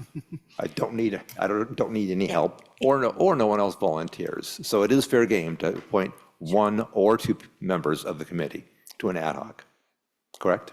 I would say it's fair game, but I would say that 2 is better than 1. Obviously, obviously, but within bounds. Yeah. Because we're essentially ruling out 3 that's out of bounds. So 1 is in bounds, 2 is in bounds. Understand what's good and what's better, but. I would assume that if one person's doing a job, they're not really an ad hoc committee. It's a person that's accepted an assignment to do something. I would think it would be more than 1 member that would constitute an ad hoc committee, because you're working together and coming to a consensus on what your research did. And maybe Mr. Carmel can. Mr. Carmel. Well, I don't think a committee of 1 is a committee. It's an individual that's doing an assignment. Yeah. Yeah, that's what I was trying to say. Thank you. Thank you. So perhaps a rewording, because as worded, one would say there must be reasons for saying no more than. And that by definition means 1 or 2. The reason is because we don't want 3. I think, yeah. There's an easy way to say that. That's what it And says. simply say an ad hoc committee of 2 members. You could strike out the words, if the intent is that you want 2 and only 2, we get it that you don't want 3. And what you're saying is you don't want 1. So that makes it very simple. You might strike out the of no more than and say of 2 committee members. I think, I think that's common sense if we can just do that, because a committee is more than one and it's less than three, so it's going to be two, so go ahead. Except what it says is appoint appropriate ad hoc committees. And so one would not be a committee. So I don't have any problem getting rid of Yeah, I don't have no a problem. more than, Yeah. no. It kind of goes without saying. Yeah. Makes sense. Yeah. Dr. Scott, do you have any more? Your thoughts Nope. on- Okay. Nope. Yeah. I had another suggestion, and this is for clarity in this section. It's easy, you talk about ad hoc committees on a committee. And this is pretty clear, because you have the capital C committee for the big committee, the main committee, and then you talk about ad hoc committee meetings.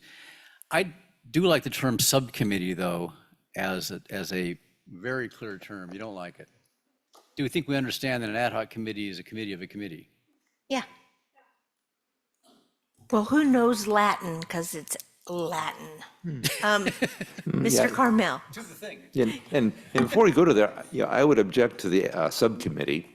The ad hoc committee in the Brown Act is very clear that that term is used, and it's very clear that an ad hoc committee cannot have an ongoing forever role. Right. It's got a specific scope and it comes to an end. Subcommittees, however, can have ongoing roles, and that would be a substantive shift in the philosophy of what these two-person groups would be doing. And that would, I think, get us into outside the bounds.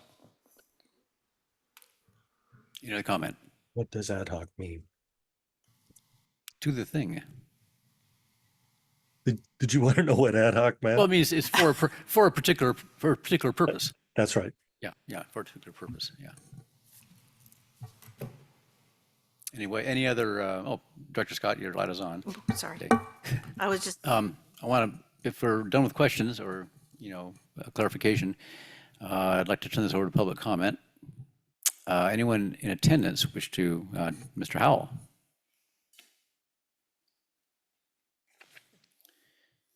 Well, first of all, I think the changes are excellent. There's a history of the way these committees have developed, and each change has been to increase the involvement of the public. It started with 2 board members and then members of the public, and then that got reduced because that's too much board in one place. So the idea of having members of the public free to express themselves and give them as much power is the wrong word, as much influence as possible.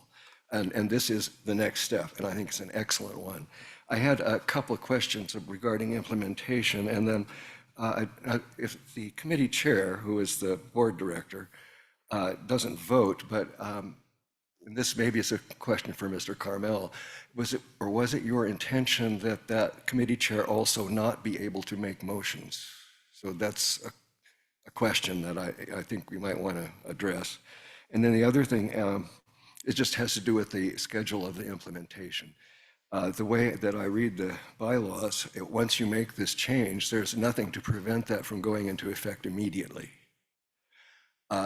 So that was a question, is that your intention? The other thing, just harking back to your discussion about changing the general meeting schedule and where the board goes to 1 meeting a month, I don't recall in that discussion if there was any specific implementation date, but I assume based upon my memory that it was your intention that that start with the new year. Yeah. So that may, just as a point out, you are probably going to have to introduce another change in the bylaws in order to implement that change at the appropriate moment. So I just wanted to raise that issue. Okay, That's thank you. good. You answered my question. Good, good point. I will have something to say about that. Okay. Yeah, pretty soon. Any other comment from those in attendance? Any comment online? Yes, Gordon Heinrichs. Mr. Heinrichs, please proceed.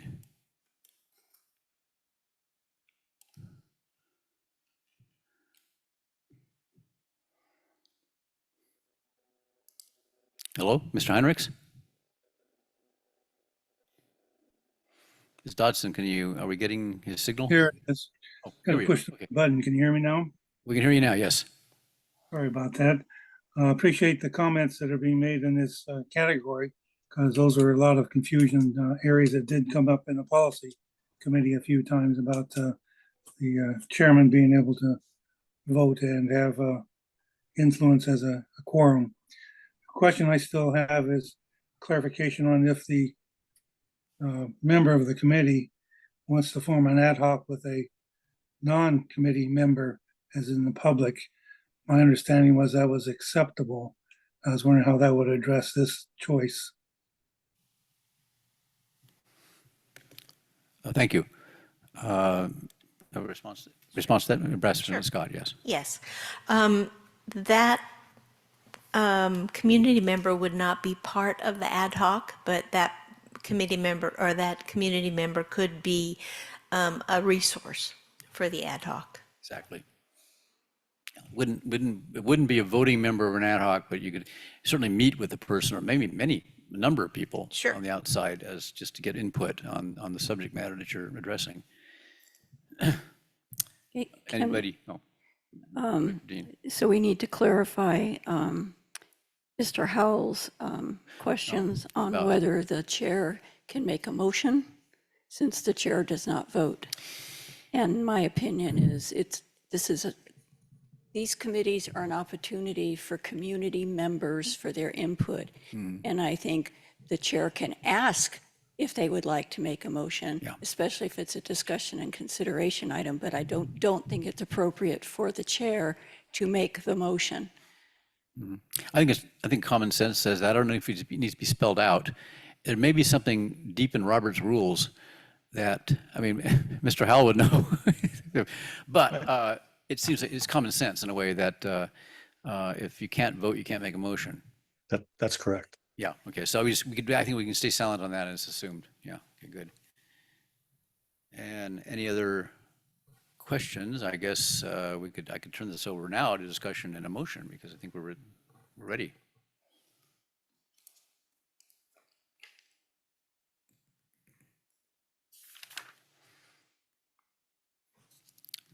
Dr. Dean? I move we adopt Resolution 29-2024, amending the Board and Standing Committee bylaws with that one change as brought up. I'm trying to find the page. It's On page 51, 51, yeah. where we eliminated the words "of no more than" from 3.4D. Okay, thank you. Yeah, 3.4D. Have a second? Second. Okay, it's been moved and seconded that the board bylaws are amended as shown in Exhibit A, or sorry, go to the first page. Adoption of Resolution 29-2024, amending the board and standing committee bylaws with the one amendment from the proposed bylaws as seen in section 3.4, 3.4 D under committee officers, eliminating the words no more than from that sentence. Could I have a roll call, please? Director Dean? Aye. Vice President Scott? Aye. Director Thomas? Aye. Director Farmer? Aye. President Gray? Aye. Now, it's assumed, I think, since there's no date at which this takes effect, it takes effect now. And I don't think anything has to change in terms of membership or anything like that. The one thing I wanted to say that, I'm trying to Mr. Howell's question about the other stuff that needs to be done to the bylaws, given our change in schedule as proposed, and maybe some other related things, for instance, the length of the meeting would obviously be revised, or if you have that rule at all. So I'm, as chair, I'm sort of, I guess you could say I'm reappointing this ad hoc committee. If they like to take on those further topics, which I think are now pretty much fixed, I think we are going to be starting. We haven't obviously, the proposal has not been voted on by the board, but the proposal, and will be on a future agenda, obviously, is to go to one meeting a month and having, which is the key change that has to happen, and also having standing committee meetings on 2 a day on 2 days of the week, right after the board meeting. So that's the idea that's going to be presented to the board. And obviously, the board bylaws will have to change, and I have to look at the committee bylaws, and may have to too, because they have dates, right? I think they do. Yeah. I don't, if they, I didn't think they did either, but definitely the board bylaws will change. So this, yeah, if you're fine with that, you're tasked with carrying this work on. Good, thank you. Okay, I'll move on to the last item of regular business, which is 4E. And by the way, good work. Good work to both of you. Nice, clean. Okay. Very, very, not very clean, and you hit all the points that had to be hit without making things messy or fussy or confusing. It's good. It's agenda item 4E, which is discussion and consideration to approve a landowner access agreement with Upper Salinas Los Tablas Resource Conservation District regarding access to and use of real property to implement a habitat restoration project for the Fiscalini Ranch Preserve.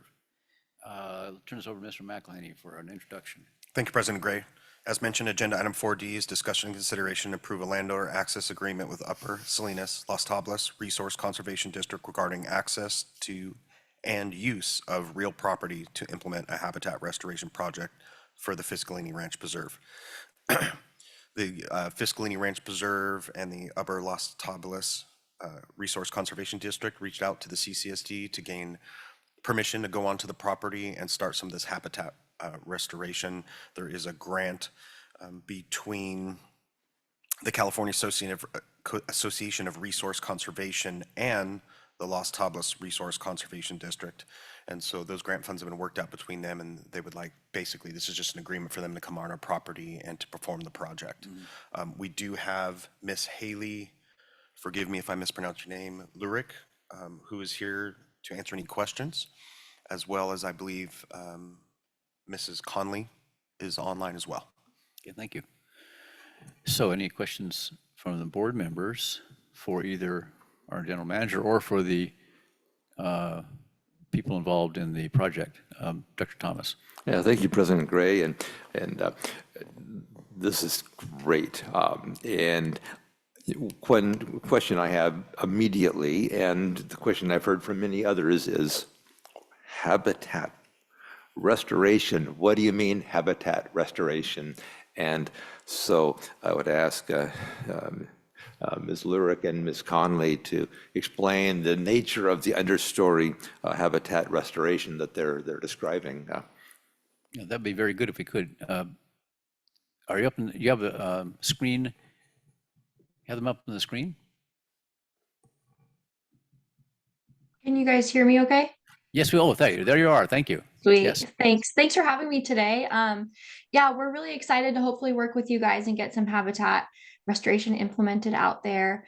We have a contract set up with the Santa Barbara Botanical Garden to install poyon, sticky monkey flower, coyote brush, coffee berry, and some ryegrass out there.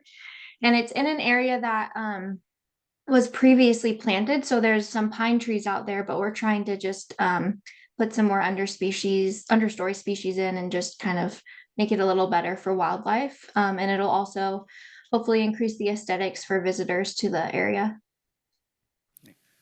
Yeah. Could you define the area of the ranch? Because I was looking at the documentation. It looks like there's a lot of stuff, a lot of acreage is alongside Highway 1. Is that true? It's not along Highway 1. I think Kitty has her hand raised and she may have a better description of where it is. Yeah. Hi. Ms. Connolly? Hi. Thanks for having us. This would be among the trees that have been planted over the past, say, 3 years that are between the Ridge Trail and the Forest Loop Trail. So they're near the Dolphin Bench. Okay. And they're all the species that were chosen because they support pollinators. This is a grant to support pollinator habitat, but we've been planting lots of trees, but not really a forest because we just plant the trees. It's more of a plantation. Got it. Thank you. Any questions? Dr. Farmer. Yes, thank you. And thank you, ladies, for your explanation so far. So in this document, on page, 56, under number 4, restoration and maintenance, where it says, including eradication of non-native plants, collection of seeds or cuttings, and plantings of appropriate native species. So that's really the only indication of what work is going to take place. Now, obviously, you've elaborated on that. So perhaps there's somewhere in this particular document that we have here, the landowner agreement, where we can where we can install some more detailed description as what you've just provided with regard to where the planning is going to take, where the work is going to take place, and the fact that it's, various plantings that have already occurred that we're going to be paying attention to. Does what I just said make any sense? Yeah, it sounds like maybe we could amend that contract just to give some more detail as to what the project will look like. Is that kind of what you're asking for? I believe so. Thank you. Yeah, we can do that. Thank you very much. By the way, I found it interesting that, and I don't know if anybody else took the time to look back to some of these land surveys, I guess you would call it. And the oldest one I could find was June 3rd, 1867. And then there's another from April in 1873. I just found that really intriguing. And then there's other dates, so there we are. So thank you so much. I have a question. Yeah, Vice President Scott. Thank you, Mr. President. So I don't see, it's an agreement, it's not a contract. So, and all we're doing is giving access, but I would like to see an addendum to your agreement that was more specific. So rather than have it be like an addition to a contract, but then probably needs to come back, this would just be an addendum to your statement about what it is that you're going to do. Does that make sense? Yeah, I guess the question becomes, I asked Mr. Carmel, Yeah. would this have to come back for separate action if we wanted an addendum of some kind, just to expand on one of the sections here already? If you're not formally amending the agreement, then that can go forward today, which was an excellent idea to keep this moving. And just to attach a description after the meeting and not necessarily bring it back. If it pleases the board, what we can do is we can work with Haley and Mrs. Conley. And what we'll do is, if the board chooses, we can move forward this agreement for land use, so to speak. And then we can, on our website, once we get the appropriate information, put a little blast out on exactly what's happening, what's being planted, the scope of the project. And if we can get that scope of the project, we'll make sure that that's accessible on the website. Yeah, I get a sense, and we haven't taken a vote yet, but I sense the consensus that we don't want to hold up the agreement, let them use the land, just because we want some further information about what they're doing, because we're, there's no problem with what they're doing, we just want to get more information out there. I think, we'll have public comment and on this and everything, and I'll come back, but I think we can, it sounds like we can approve this as is. Can I just say one more thing? Is that okay with you, Director Farmer? Yes, certainly is. And also, not only would we like to have a little bit more detail on exactly what is going to take place, but it would be nice as well. I know that Ms. Conley kind of described the area where this is going to happen, but it'd be nice if we had an updated map that would provide more information as well. That was kind of the essence of my question too, like where is this? Yeah. Anyway, before we go on, I want to open this up to public comment. We have a speaker slip from Christine Heinrichs.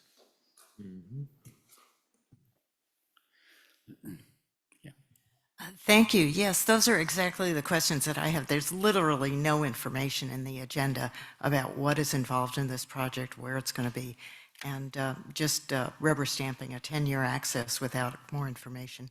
It just doesn't seem like a good idea. So thank you, Kitty Connolly. Thank you, Resource Conservation District, and thank you, Santa Barbara Botanical Garden. It sounds like a wonderful project.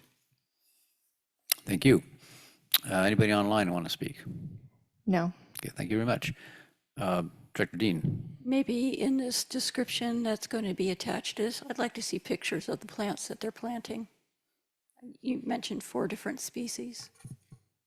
Mhm. I don't know what sticky monkey flower looks like, you know, but I'd like, They're out there, though. I know, I'm just, I think they're yellow, but, Yellow. Well, sometimes they're orange too. okay. But I just think if there's going to be more detailed description of what exactly is going to be done, the community needs to be able to go out there and see, oh, this is the plant they said they were going to plant.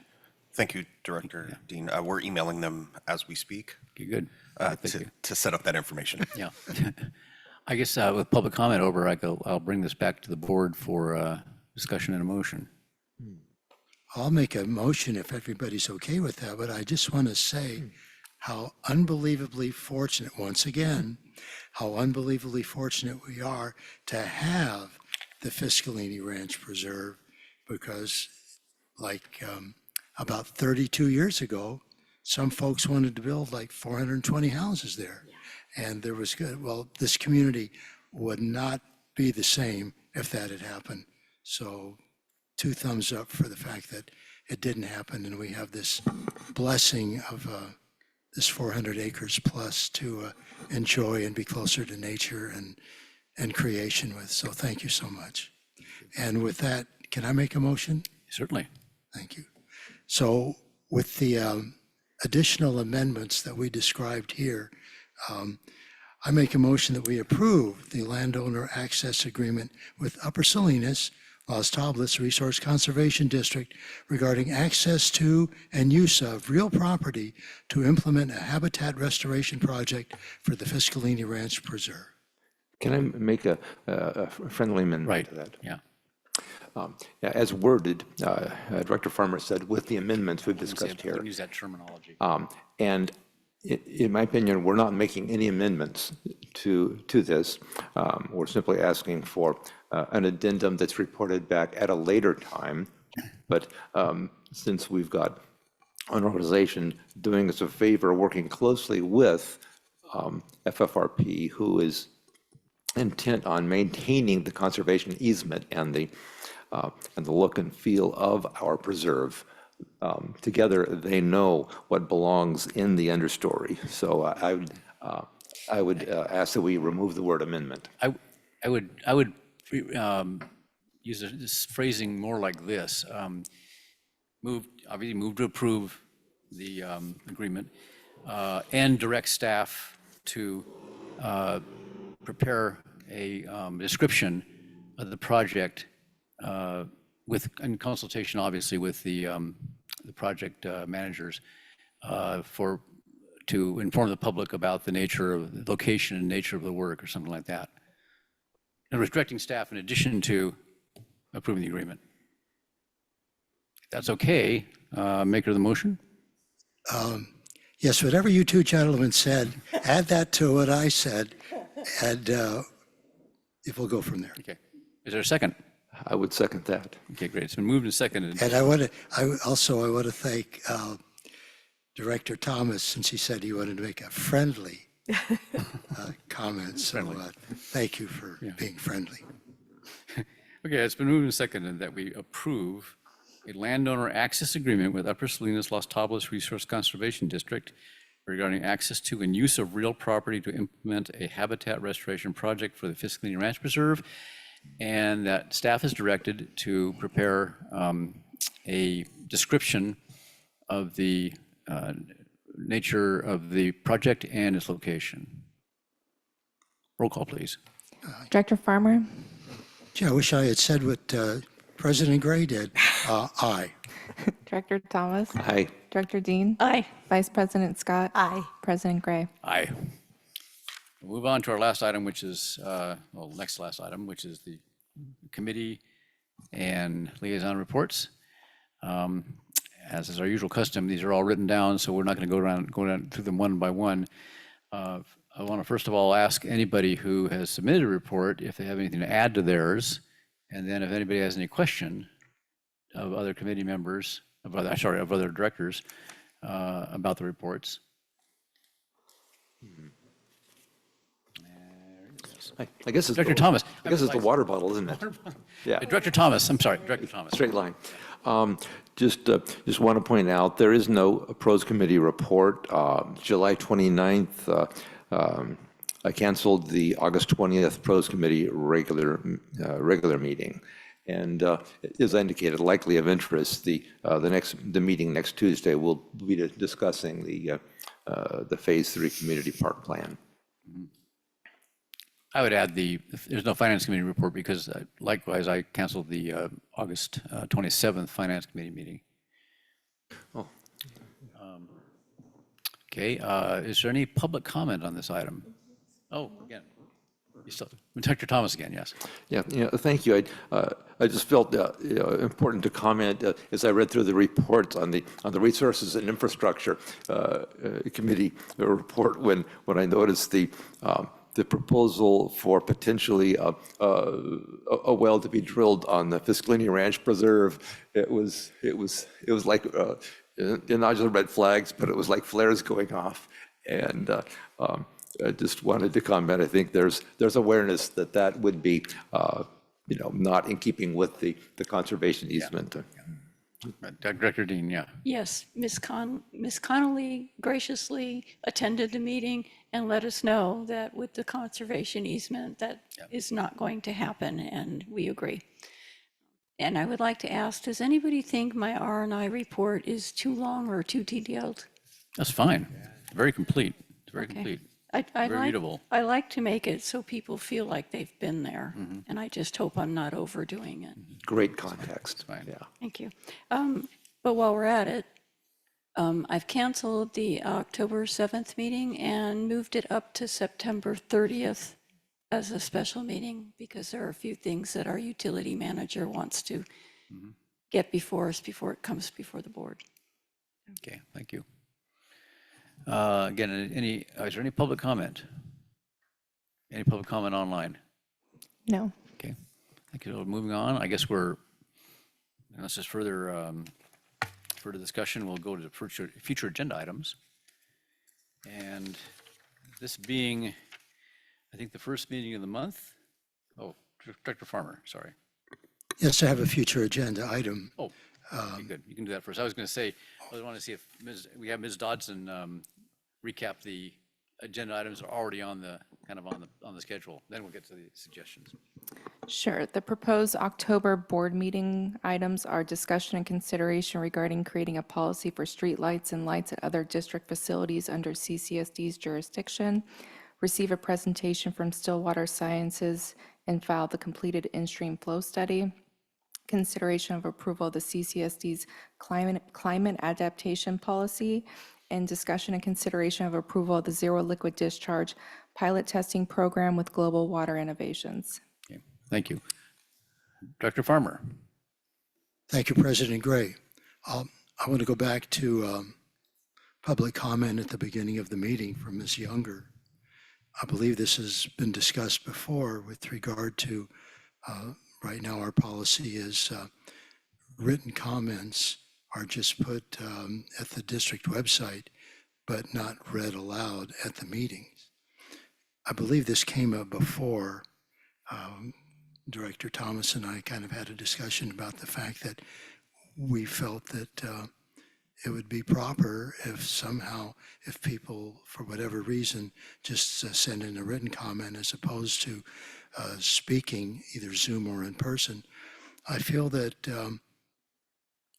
a written comment, indicates that somebody really went to the trouble of making a statement, and we as a board, I believe, or we as a district, kind of have an obligation to allow that message to be heard at a board meeting, just like a Zoom or a public comment at the dais would be. That's my personal opinion. So I'd like us to discuss that as an agenda item. I think it's, agree that it would be very appropriate to discuss that in an open and public session, the pros and cons of that approach. Thank you. Well, take it under consideration, though we did have a discussion about this at an earlier meeting. I mean, my view is that and other people who are chairs who will be president will have their own ways of doing things. I think to me, it's a prerogative of the chair. I think the argument against having the letters read is that I think it doesn't allow or doesn't enable people to speak in their own voice. It can be quite awkward if the person reading the article is the subject of the letter, of the comment. And it does create some issues with letters that are perhaps go over time and so forth. I mean, my view as chair, current chair, is that it should be a chair's responsibility. And I'm your prerogative. There'll be a new president coming in who might do things differently, which is fine. But I think it helps reinforce the power of the chair, the ability of the chair to run the meeting in a way that is suitable in that person's view. If you disagree, I don't think, in other words, I don't think this is a matter that rises to the level of a board policy or a bylaw, which is what a vote would kind of be. I concur. It doesn't need a policy, but if there's a third director that's interested in it being discussed at an open and public meeting, I think it would serve the community well for the community to hear our discussion on that approach. What we're doing now, of course, is a little bit out of line because we're discussing it. So take it under consideration. Unless there is the option of having it voted on now to put on the agenda. You have that right. Make a motion to get a majority. Well, I would move that I ask a future agenda item to discuss how we handle the written comments at the board meetings in the future. Have a second? Yeah, I'll second that. Okay. Roll call. Director Thomas? Aye. Director Farmer? Aye. Director Dean? Can you turn on your mic? We can discuss it, yes. But okay, never mind. Vice President Scott? My opinion is that it is the prerogative of the president, so I'm going to vote no. President Gray? Likewise, I'll vote no for that same reason. But it still will be on the agenda. Yeah. 3-2. And President Gray, one more agenda item that will be coming last minute for next week. I met with Mr. John Lynn. I'm glad you were saying this because it's good news. It is good news. Yeah. It was scary at first, but good news now. There is a physician in the community that reached out to Mr. Lynn post our agreement for the lease and wants to open a office clinic and take advantage of that x-ray room that's already built. And we don't have one in Cambria, which would be a very valuable to our community. So they reached out to us to discuss options, which initially made staff pretty nervous because obviously we came to the board, we got approval, we talked about cost savings. And graciously, Mr. Lynn has agreed to amend that lease, move us to the west side, which has a slightly different layout. Still 3 offices. It'll still be roughly the same square footage that we have access to. However, it's a much larger office. So theoretically, we could violate our square footage and walk south and go into the other open office areas. But that is still going to be up for lease if anybody wants that. And if they were to lease that other parts of that office, we would create a false wall and wall that off to isolate the CCSD. But the layout is better for us. He agreed to no changes in the cost of the lease. Everything will remain the same. We're just going to be heading to the other offices, which will open up an office for a physician. And that is coming to you. The agenda will post tonight, but we were able to rework that lease, and I'll come back before the board. Pictures, Mr. Lynn will be here. We'll do it all over again. But essentially, nothing's really changed in the lease except for we're walking across the hall about 50 feet. The amount of money is the same. Amount of money is the same. Yeah. Thank you for bringing that up. And there won't be an office that doesn't have a window? And there will not be an office that does not have a window. And there won't be a lead-lined office I was going either. to say, you won't get exposed to lead. No exposure to lead, full Wi-Fi, full cellular service, and I will have access to the community, and they will have access to me. I won't have any excuses to say I don't have a signal. And there will be an X-ray facility. And there will be, and if that works out with the new position and they work out that agreement, there will be an X-ray facility and a doctor's office in that same building. So it's a win for the community, and I can't express our gratitude to Mr. Lynn for working with us, because I was going to tell him no, because I can't come to the board and spend a lot more money for a larger space. But yeah, he worked with us. It's been great. So Good to hear. Any lights on, any more future agenda items? I think seeing none, I hereby adjourn this meeting. Yeah.